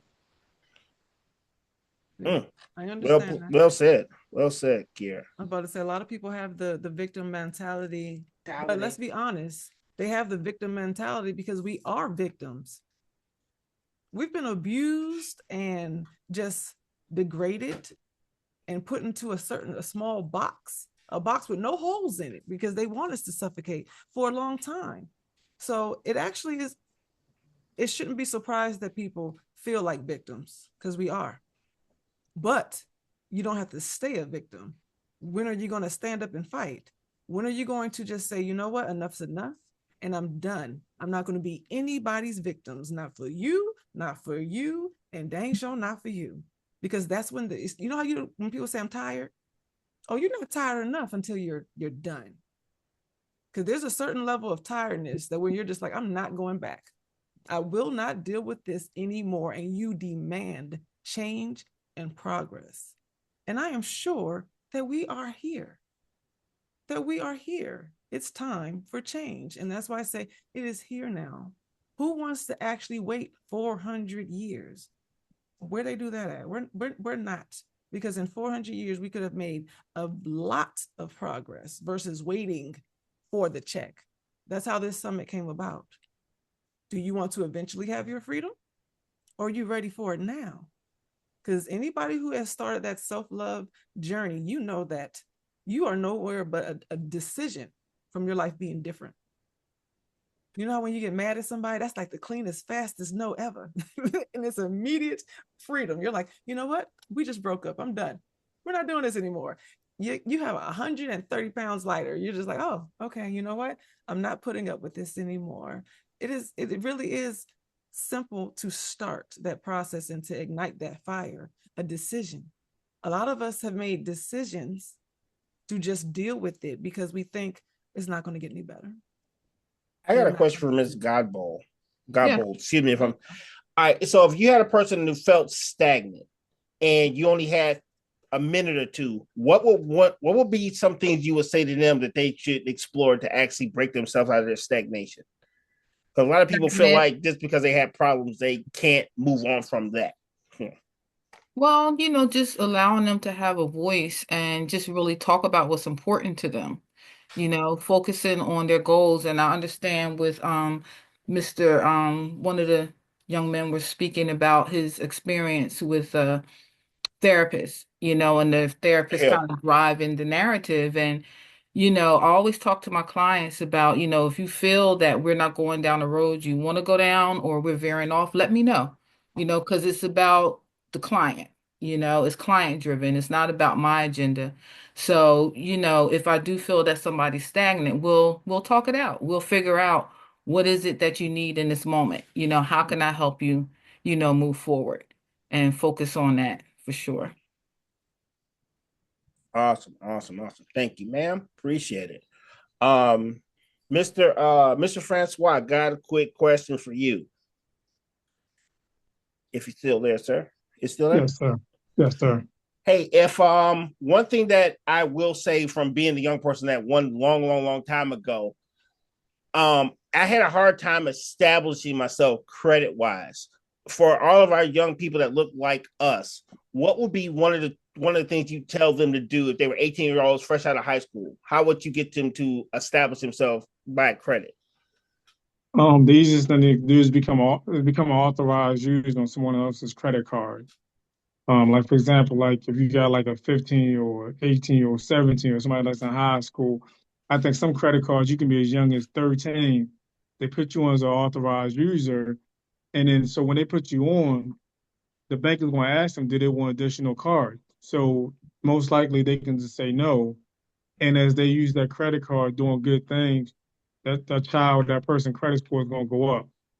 But the flip side is all the good stuff is just going to help you. But if they miss a payment or they go over credit, it's also going to impact you. So it's like a double-edged sword. So let's just say you had like 5 credit cards and you have a niece, nephew, cousin, child, whatever you want to put on, you would put them on your best credit card.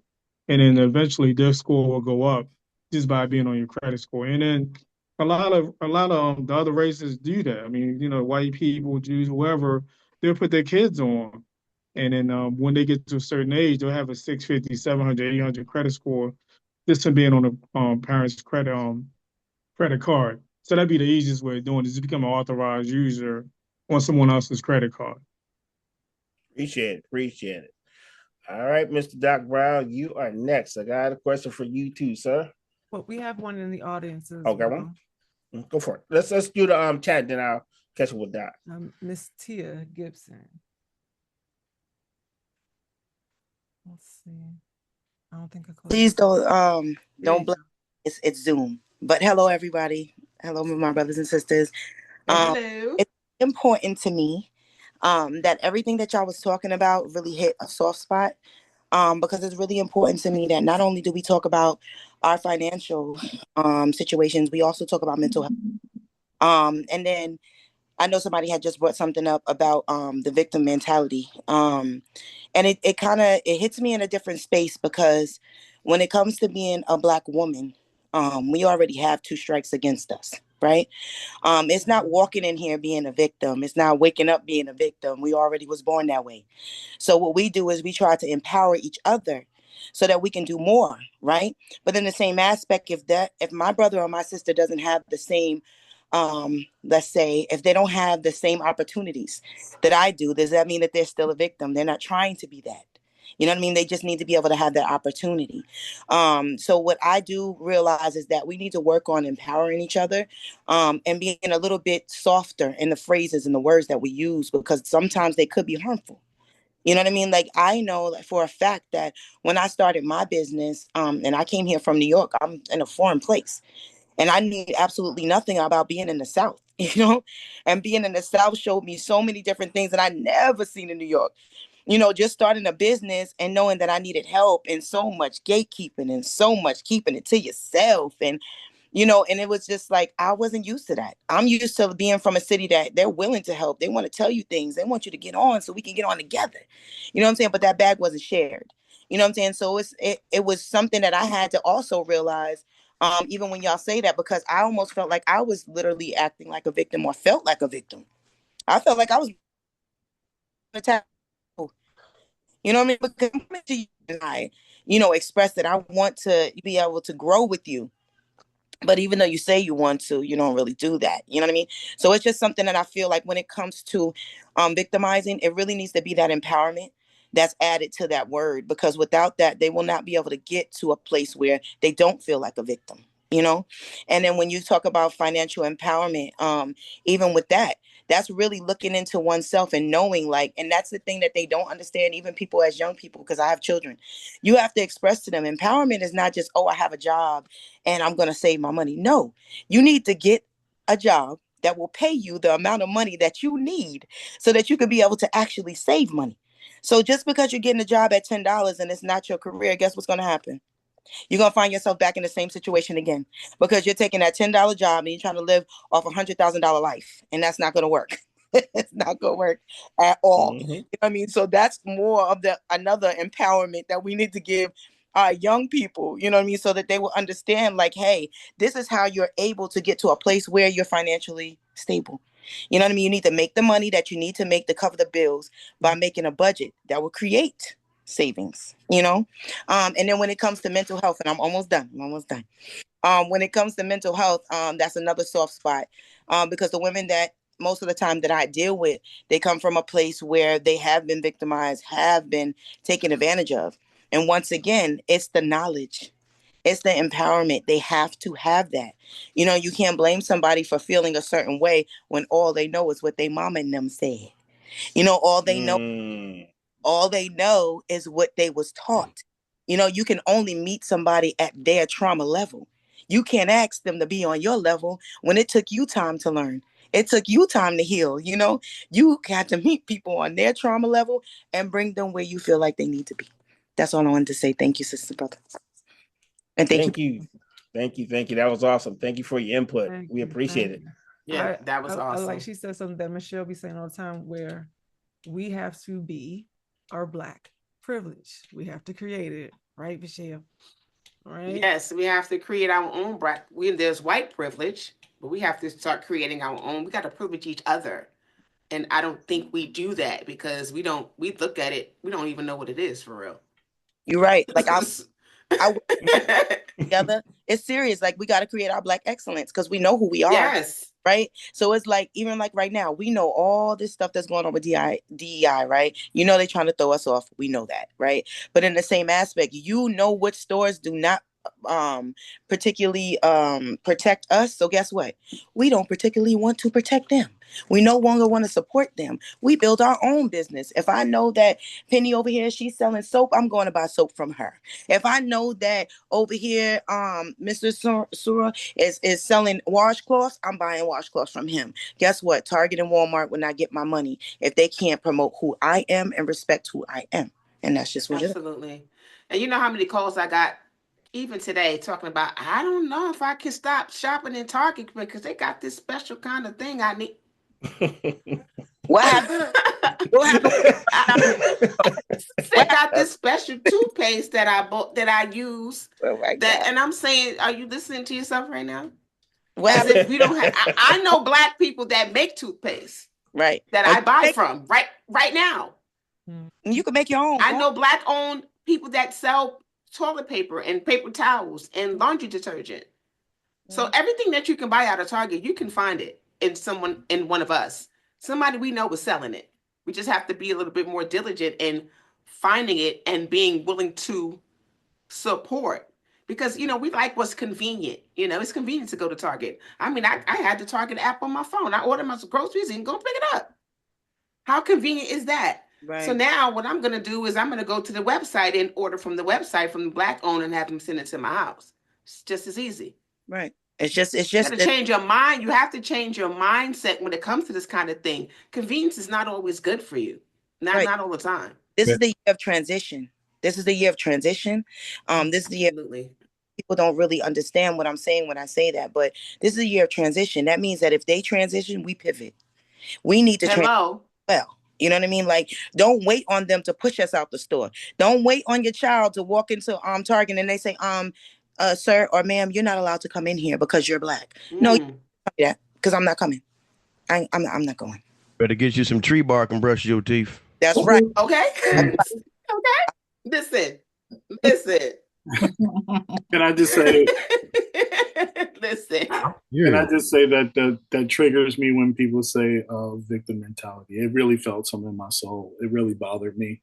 My wife is white, and just put it out there, but I grew up in the D, and I struggled and did everything and came up hard.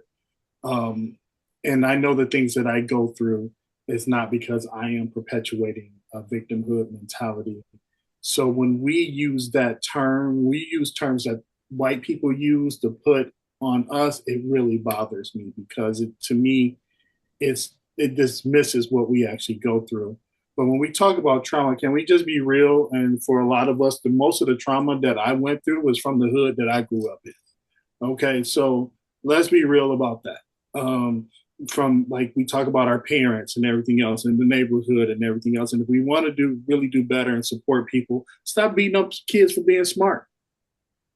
Let's support our smart people. Let's get them better out there. Let's encourage them. Like, there's a lot of people in the hood that don't do certain things because we think we call them corny or weak or whatever else. You know what I mean? So, like, and I've seen that and I've experienced that. So let's be better in the hood to each other. And I'm gonna go with my man Mustafa. It is a community that we need to grow up with, and get together and grow together and everything else. And I had more of a community in the 70s and the 80s than I do now.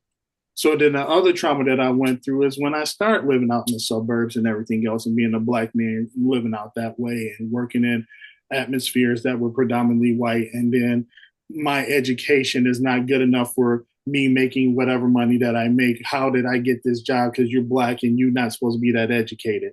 So I got trauma on both sides. I got trauma from the hood, and I got trauma from the environment that I live in and I work in. So let's just sometimes put that in our minds too, that it's not always them that's causing us the trauma. No, like she said, this is a transitional period. It's going to be, for us with our feet on the ground, it's going to be uncomfortable. Transitional periods are always raggedy. This is when you get the trial and error. And unfortunately, that's who we are right now. Because when you see how much technology has grown in these past couple of years, there's a huge detachment. Okay? Like these kids don't even know what a watch on your wrist looks like.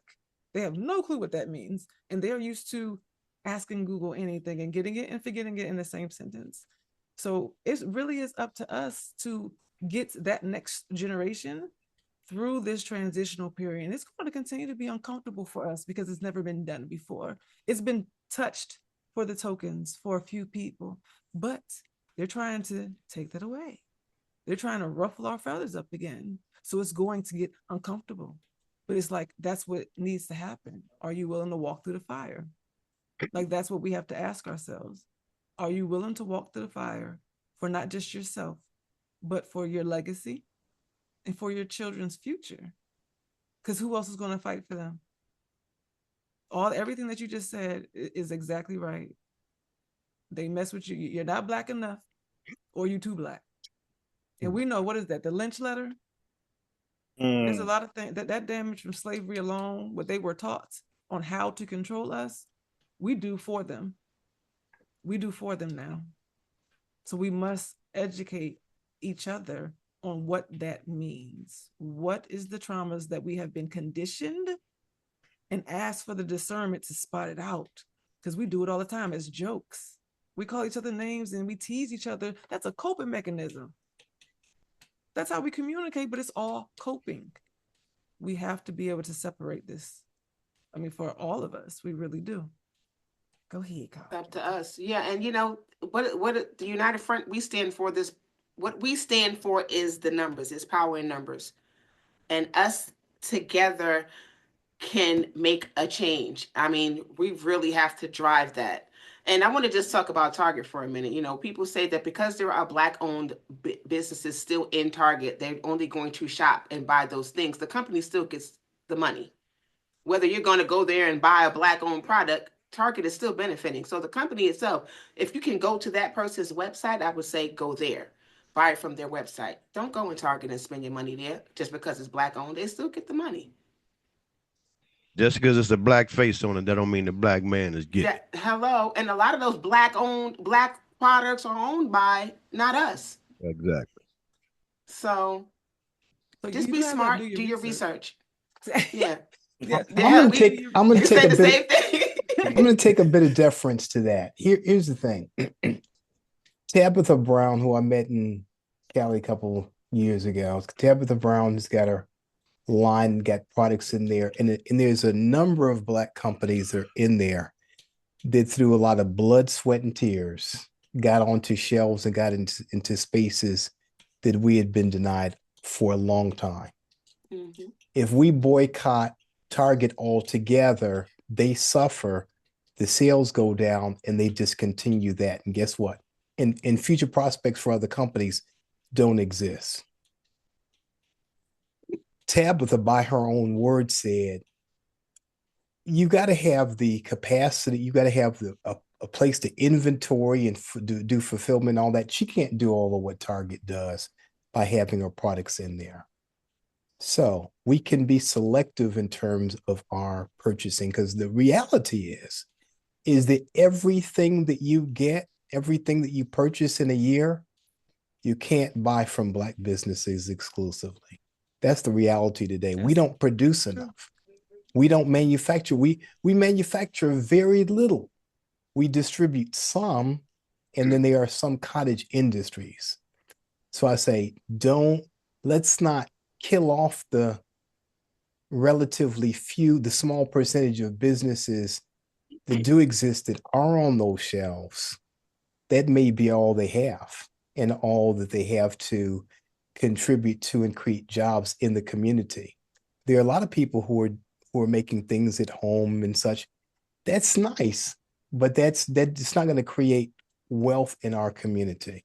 That's a start, but that's not going to create the impact that's really necessary. If you look at Madam C.J. Walker and so many people who did build substantial businesses, multi-million-dollar businesses, et cetera, they utilize that money not only to create jobs, not only to create employment, but to empower the community, to educate the community, to support the Niagara movement to campaigns and everything else that exists in between, and to be philanthropic. The typical business that really makes it African American businesses of color typically are really philanthropic, whether you know that or not, whether they're outwardly saying that we contributed millions to this cause, that cause, or the other, or not, because redlining, speaking about victimization, redlining still exists. I live in Michigan, I live in Detroit, and this exists for many major cities. So if I live on this side of a road, my house is worth X, whatever, $150,000. If I live on the other side of the road, it's worth twice as much, and it's easier to get financing. That impacts our ability to do business, our ability to get higher education, to invest in everything else. So there is systemic racism still, but we don't need to harm ourselves even more. We don't need to blame the victim or harm the victim even more. Okay, that's what I got to say about that part. What I want to say is Rome wasn't built in a day, brother. And I know what you said about it. Didn't take 400 years either. I mean, we Black Wall Street, guess what, was rebuilt, but after desegregation, it didn't survive. Okay, so we have to come up with another way, another strategy in order to rebuild, regain, and get into the position where we can manufacture and we can also do things that are going to support our community with the fundamentals. And we're not even doing that. We're not supplying the basic things that we need. Okay, so at this time, no, we can identify as many Black-owned businesses as possible and pour into them strategically. That's what I would advocate for. That's what I would share. The strategy is unity. Mm-hmm. Like Willie Lynch was brought up. You know, I'm sure all of us, if you haven't read it, go check out the Willie Lynch letter. That letter's been is not been authenticated. I mean, it's a good theory, it's a good story, but it's not true. Hey, brother, you gonna allow me to finish my point? Sure, sure. The same thing about the Bible, but I mean, exactly. Okay.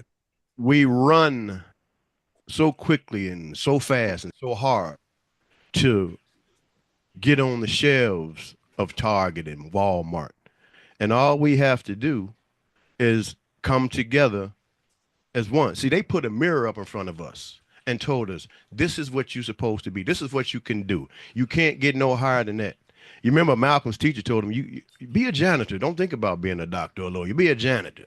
So they put this mirror up in front of you, tell you this who you are, who you're supposed to be, and we buy into that instead of going with our gut feeling and trying to come together as a people and pool our resources. And our resources don't have to be money.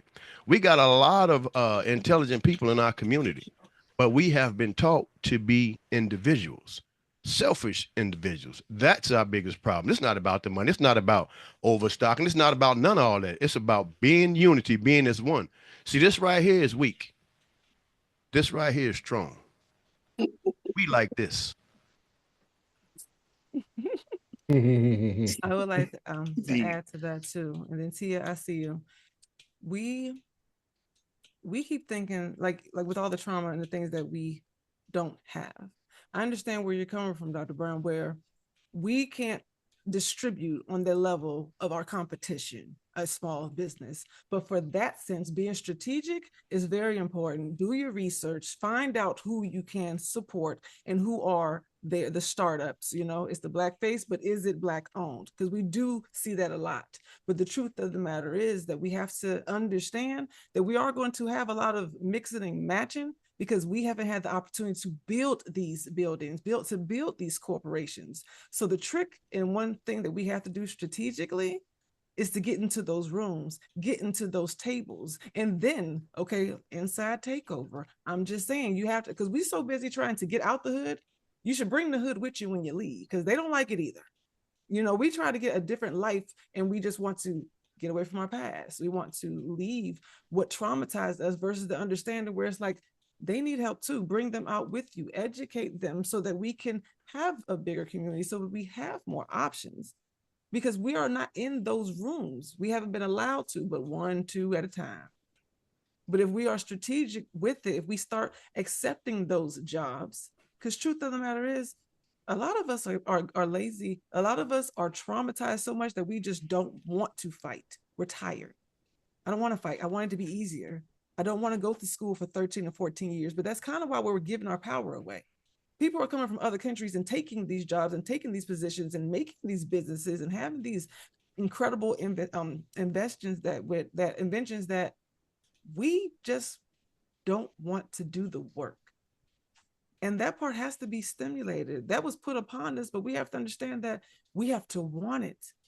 Because if that option comes, are you going to open your hand and accept it? Are you going to say, you know what, I'm going to take the challenge. I'm going to walk through the fire for the future and the people and like behind me. We may not see it. I mean, think about the seeds that you plant. That fruit is not for you. You plant the seed for a tree for your grandkids. You'll never get to see the outcome, but the seeds have to be planted. And that's what we're here. The seeds technically have started to be planted, but we need to get our roots healthy. And we need to start making this tree grow, because at this point, we're just kind of waiting, and we should be bigger than this. With the struggles and the fights that have happened between Malcolm and Martin and the slaves, the things that as Black people that we can do, we are talented and we aren't hateful people. We hate ourselves, but we were taught that. And we have to reprogram it. Like we really do. We need a clean start. Yeah. And I tell them, me and my kids, I strategically did not teach them about Black History Month. They never saw Roots until later. And I did that because every year, so-and-so wants to, and this is the beginning of the year. Think about it. In the beginning of the year, you were trying to start fresh. But quickly, now you have a complex because you get reminded of how you were taught. And it wasn't even you. You didn't go through it. Your ancestors went through slavery. You start hating the white man, and now you've been traumatized and re-triggered before the year even started. So in the beginning, your plans got kicked out by mid-January. And February took care of the rest of it. You got all those different holidays to keep your money and to keep your mind occupied, and we're just so distracted allowing it to happen. So I strategically made sure that my kids did not know about Black History Month. So they knew you're Black 365 days of the year.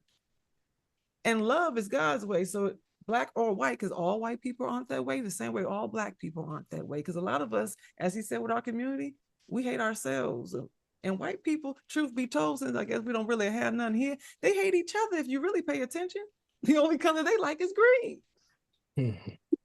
So, I mean, let's be real. If we don't start taking care of ourselves, because they look, it's usually not us on the news doing a lot of these crazy things, okay? It's really not us. So we really have to stop being distracted by all the stunts that they pull regularly. Think about it. The Super Bowl comes around the same time as the elections. But what channel are you watching? Stop looking at the green man behind the curtain. We really need to start focused because we know their tactics. They do the same things every year. We know their tactics. So we really should have more conversations so we can get more networking and more dialogue going to make more actions, because it is up to us. We don't have to wait for someone else. This room is full of beautiful, highly intelligent, diverse people who are powerful in all the different realms that make you you. So it's like, what do you want to do? And that's the question that I extend to every single person here. Tia, before we even extend that question, won't you get a chance to say what's on your mind? But that is the question that I would love for us to finish the night off with. What do you want to do next? Because we can talk about it all day long. We can point fingers all day long, but for yourself, what do you want to do next towards building community? Tia?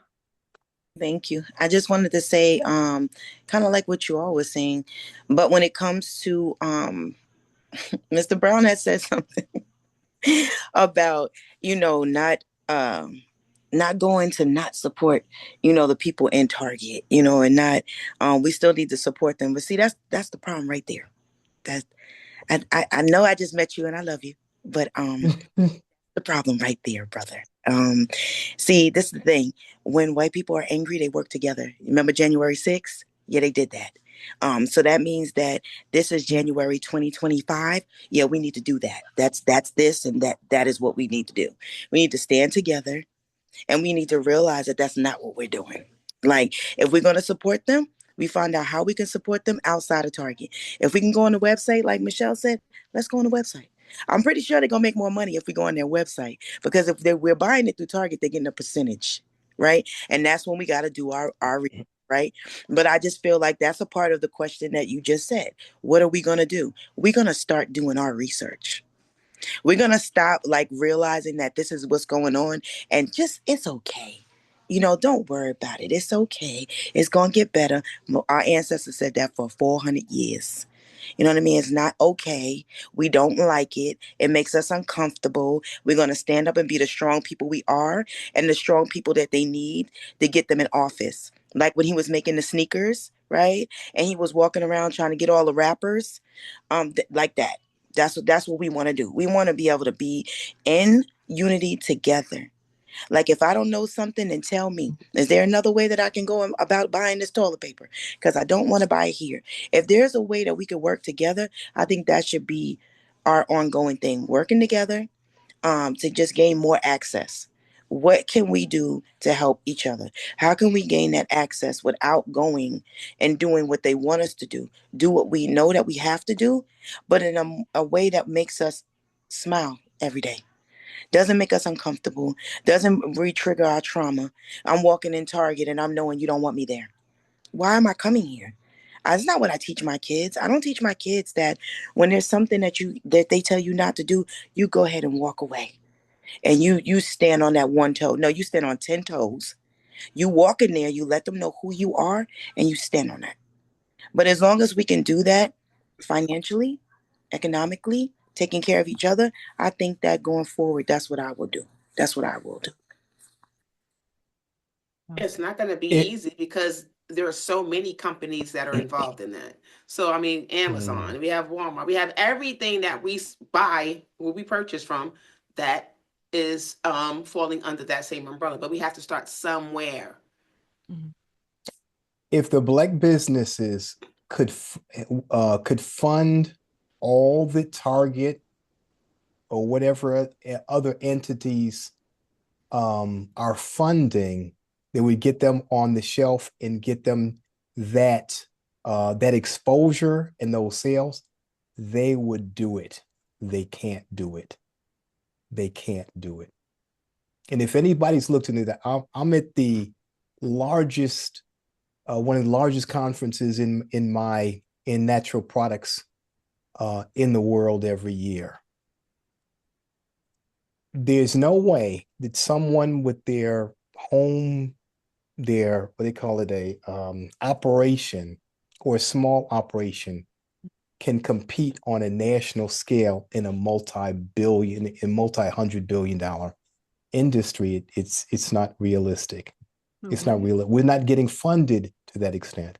Yep. And we don't have all the things that it takes to get that exposure. But I'll pause on that. I mean, beyond positive thinking kumbaya. It's not kumbaya. You're totally right. That's at a different level. That's a completely different level, a different game. And even Madam C.J. Walker, she could only go so far herself, with sales. And then she's looking for funding. She's looking for investing in the community and then going beyond that. It was difficult for her then. It may very well be, it's difficult now as well. You're totally right, Dr. Brown. And I've been to a lot of those rooms, especially for like the national convention. Yeah. And that's definitely one of the things where what he's saying, and definitely what I'm saying in far is the competing, you have to get into those rules, because there are things that the large corporations are doing, guys. I'm telling you, they're not hardly paying for anything. They have access into the rooms of the grants and the money. I have been to places where they're sitting on $400,000 talking about, well, we don't have anybody to give this money to because nobody turned in the application. But the truth is, you only advertised it for 3 different platforms. You only advertised it for the people who actually work here and maybe the invites from them. It's a very close window. And that's why I invite all of you guys to do the research, look for the opportunities, get into those rooms. Because believe it or not, whether you think you're qualified or not, there's just so many people who have no clue about the opportunities and how much money is around, where as soon as you find out, share it. Share with everyone. Don't even be selfish with it. Give our community an opportunity to compete, because there's a lot of different money and resources, but they keep that on a hush. They keep it amongst themselves.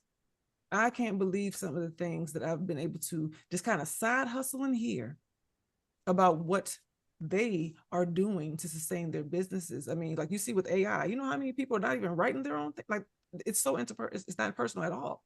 We are people of love, compassion, and we are spiritual people.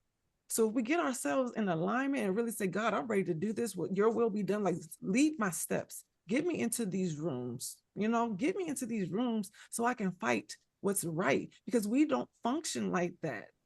We naturally don't function where we're trying to hurt someone. We're just trying to do the best. And all we really want is a little bit of help and an opportunity. But we have to get into those rooms. This is something that has to be strategic. So that's the part that I will offer, that I know that I'm going to do 2025 is I'm going to get into those rooms. I'm going to find the most boring black and white newspaper or online community, and I'm going to read what's happening, what's going on in my city. And I'm going to sneak my little skinny butt up in there. And I'm going to listen to everything that they would not tell me if they just saw me coming.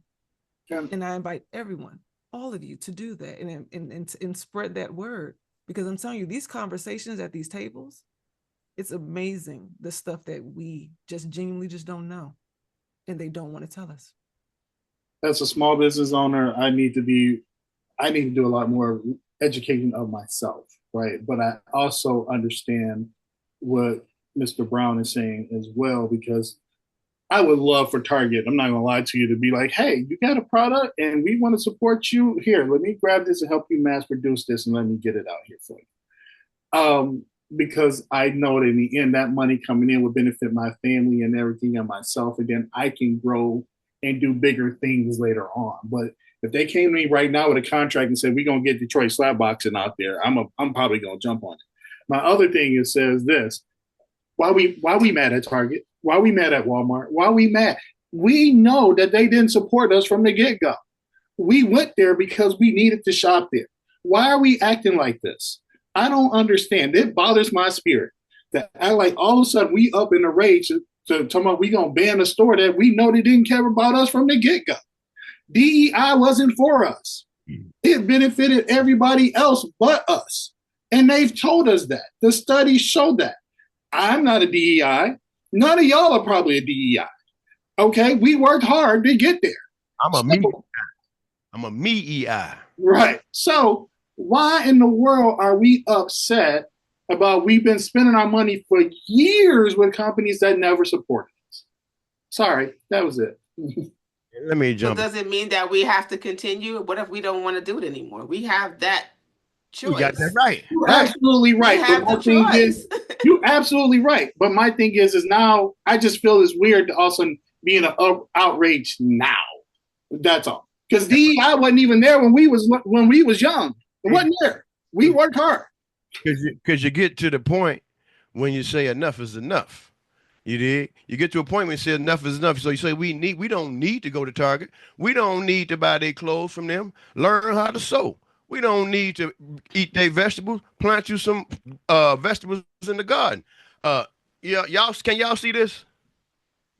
Yeah.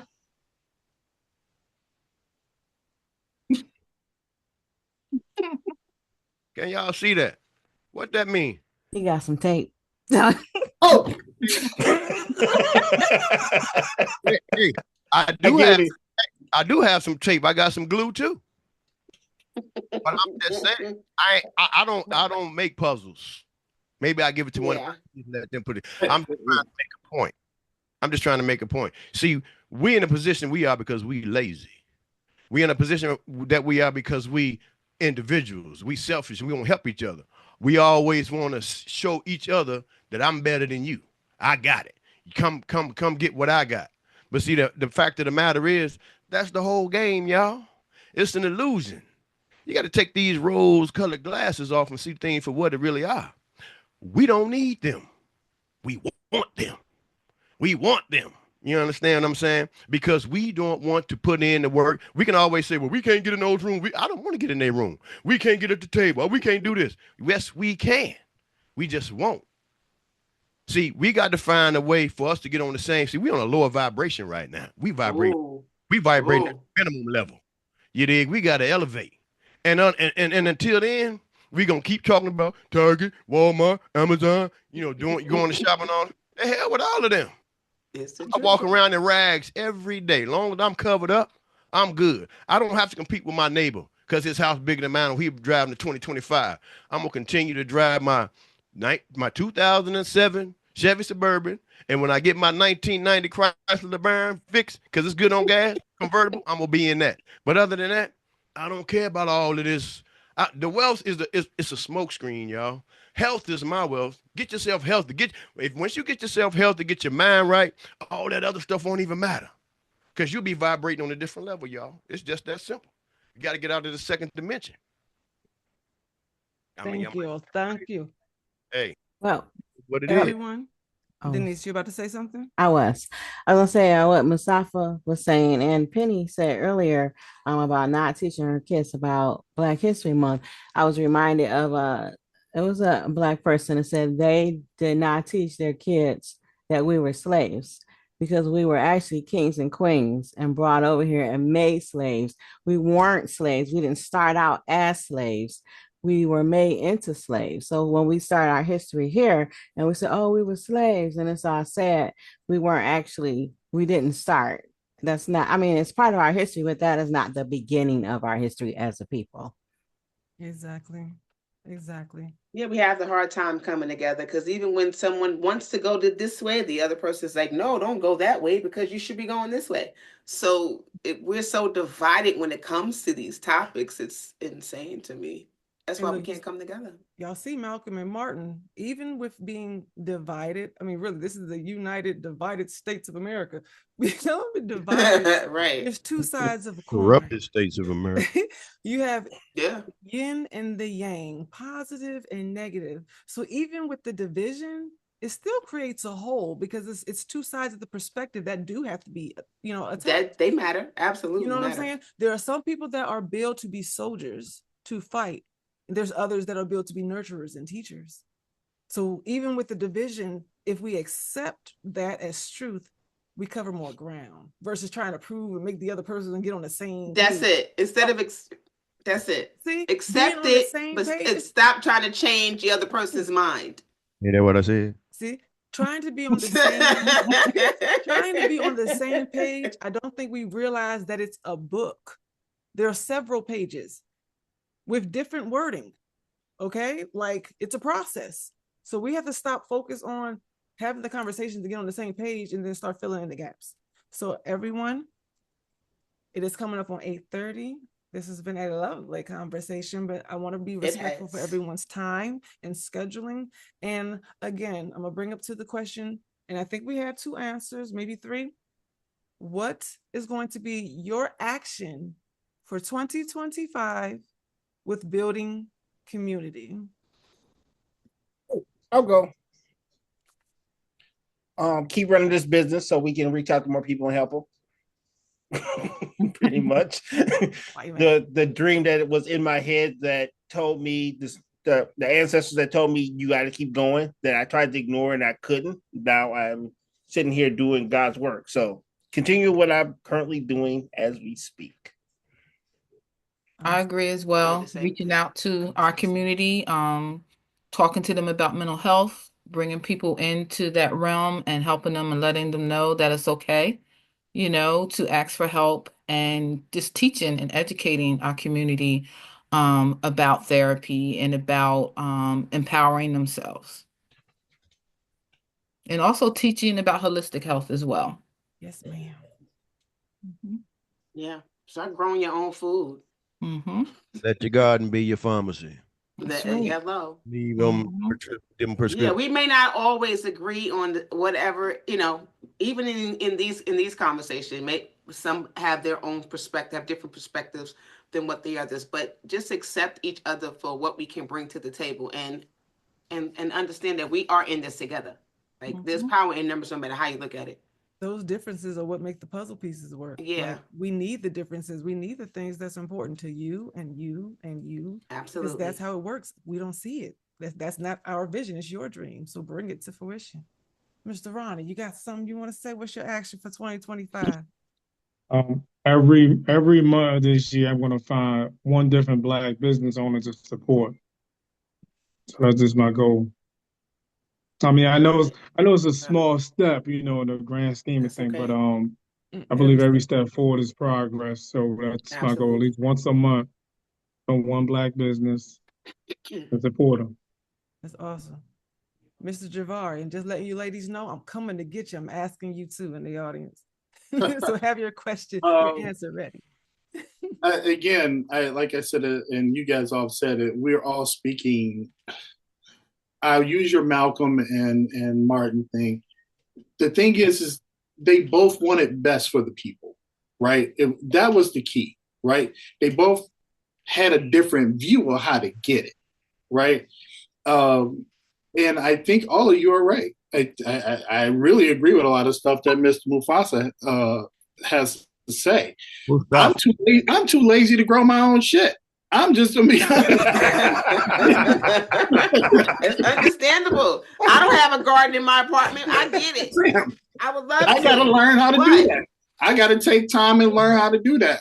But again, I myself try to encourage conversations like this with other people, sometimes with people that is not like us, and learn from them as well and get their perspective. I feel like that I am not going to achieve a lot of highness in life, but I will touch certain people that will also touch somebody else and help them. So that's what I will continue to do in my life, is just have the conversation, help people. I teach self-defense. I want people to learn about how to take care of themselves. I also teach white people how to take care of themselves. And when this Black man is teaching these white people how to do certain things, I hope that they learn something and take something from me, that when they come across the next Black man, they're not treated so harshly or whatever. It makes a difference. Every bit counts. Kiara, are you there? Are you able to take your mic off? I'm just kind of wondering. I wondered if you ladies, Kiara or Virginia or Miss Tia, what are your actions for 2025? Joanne? Let's see. Kevin.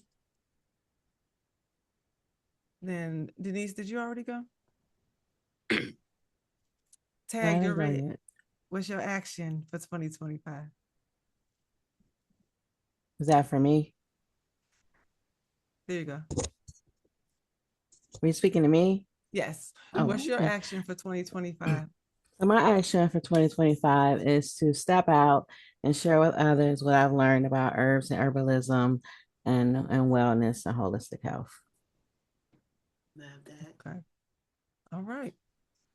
I don't even think I gave an action, but for me, my action is to continue to help heal the generations before me. Well, I don't know about the before, but the ones after, because the ones before, they're probably gone anyway, but to continue to help to heal the ones that are coming up after us and breaking those generational curses.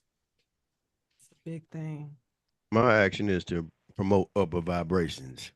I'm not talking about the upper room, the boom, boom room.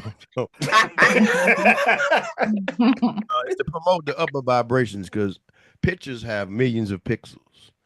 But in order for the picture to come into fruition, the pixel have to do its job. They have to work together. See, our community is like a picture with pixels out of order. We need to get our pixels in order. Then we can see where we're going. And then we can eliminate all those other people who wants to shut the door on us and make us jump through hoops, scrape, scratch, and scream to get a seat and to get on the shelf. I ain't willing to do that. Awesome. Who else did get a chance to answer? Okay. Well, all right. So Okay. No. I'll Go ahead. contribute. Okay. So my commitment for a long time has been to train healers in every home. I believe that the answers to our chronic ailments, many of the ills in our society begins in the home. We can't be responsible for everything. We can be responsible for ourselves individually, our home unit, and then extend out from there. That's where it begins, and that's where so many of the answers to our mental health problems, the suicide, the violence, most of those things happen inside the home, start inside the home, with the culture, the expectations, etc. I've got there's something that I share with my students. I tell them that you have genius in your genes and diamonds in your DNA. You are brilliant and resilient. So we can tap into those things. The strengths of the past are not just the perceived weaknesses or generational curses, as sometimes they've been called. We have genius in our genes. We have strength in there. We have resilience. We have all that we're in the HeLa cells that's been so instrumental in healing people all over the world. And then invest more than we spend. We're spending a lot on stuff that doesn't matter.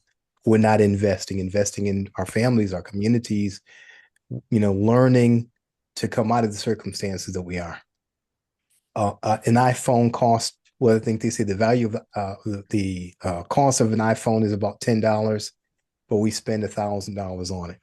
Okay, things don't really have the value that we put or attach on those.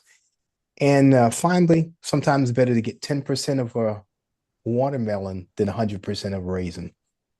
And I think too often we're going for the raisin. We want to have this little bit here when there's so much more that's available. We're thinking far too small in a much bigger game. That's it. Yeah. Awesome. Thank you for that. Good stuff. Miss Tia says that she wants to gain more access to holistic and mental health to educate her community. That's her action step for 2025. So we're going to close out, guys. Thank you so much for your voices and adding your input, your perspective. It was very, very much needed and heard. I know that I'm not the only person when I say that this was a really good conversation.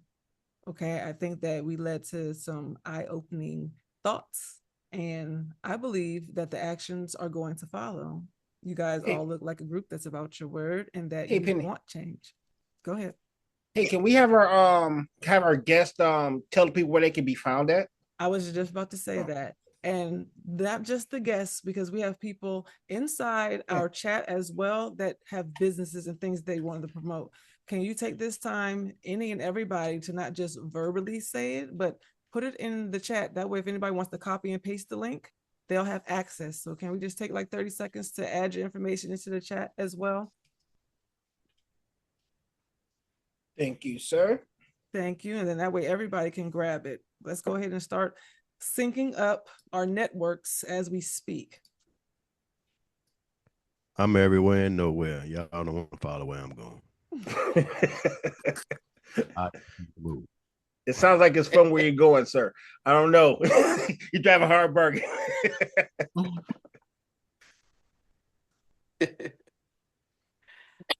This is great. I just look at things from a different lens. I can't roll with the status quo and the cliches. I'm that.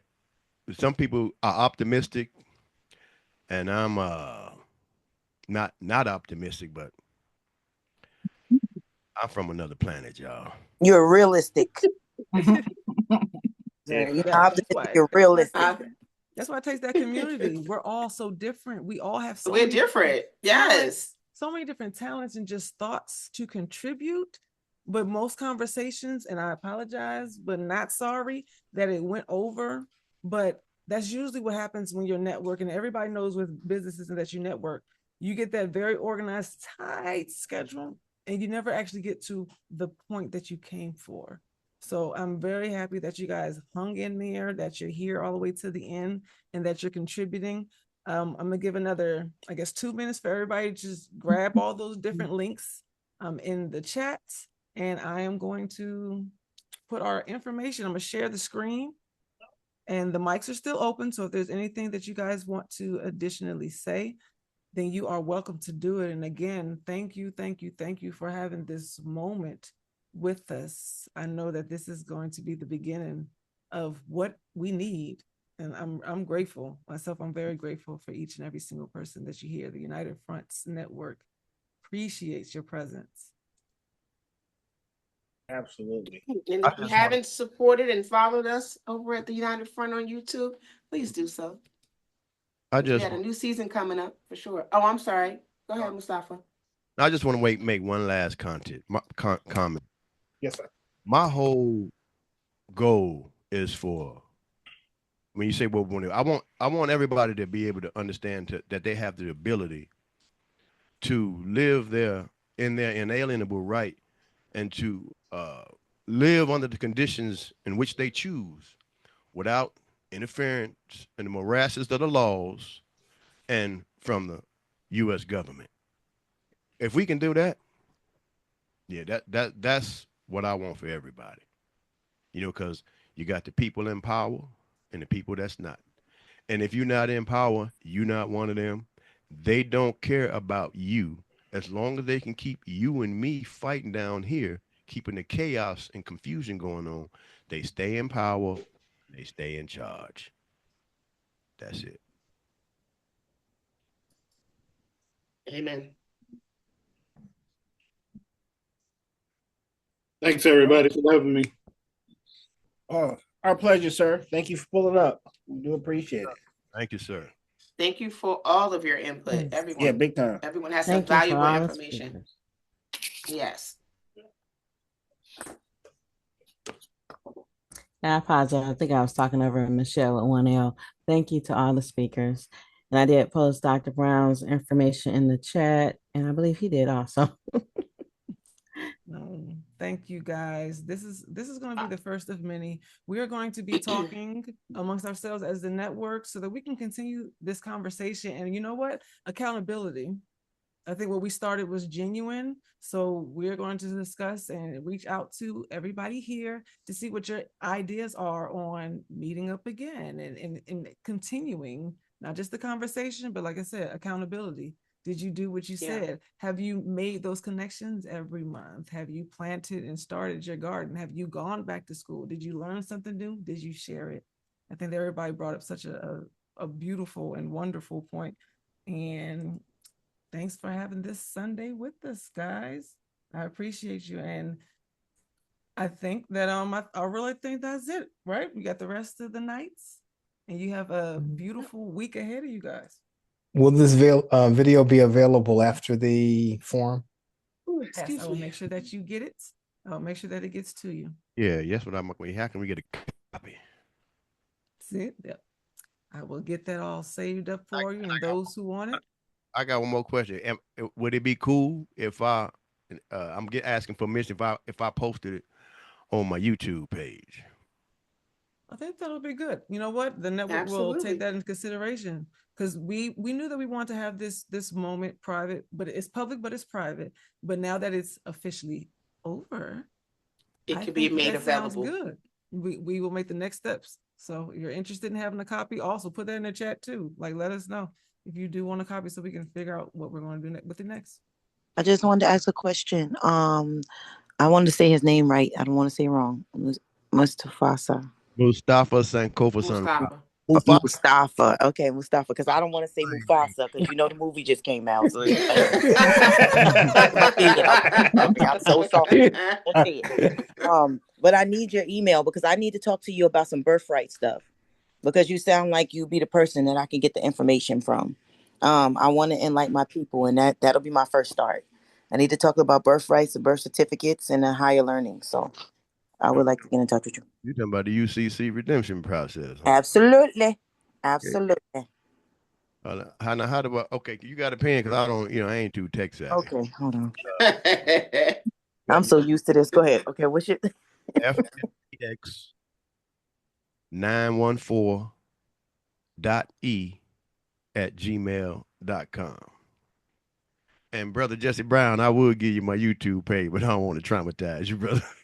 Tell it to all of us so we can find it. Yeah, you can share with the group. Wait. Put it in the chat. Well, Penny, put it in the chat. I analyze, I don't traumatize. That's right. Okay. Wait, Right on. Mufasa, say it one more time. Say your Good email job, one more Mr. time Brown. to make sure I had it right. FLEX914.E@gmail.com. Okay. Got it. Flex 914. And that's I can't do all that stuff. You got to get more. We're gonna teach you. If it's in the chat, it's in the it's in the record too. My YouTube page is Sanko for Mustafa Sun Ra. Okay. Well, all right. We made some good Thank connections. you, y'all. Thank you, everyone. This was awesome. It was awesome. People. Love. Everyone have an amazing week. And thank you again for participating and being a part of our first of many summits. Indeed. Welcome. This was amazing. Y'all be fearless. I guess we'll talk later, Always. RG. Peace, sister. Yes, sir. Thank you, Dr. Brown. Denise All right, don't thank you. know how to Good night. reach me. Ronnie. Thank you appreciate so it. much, everyone. Thank you. Okay. Good night. Thank you, Del Rio. Goodbye. Good night. We can go ahead and close it out. All right, everyone have a good night. Good night.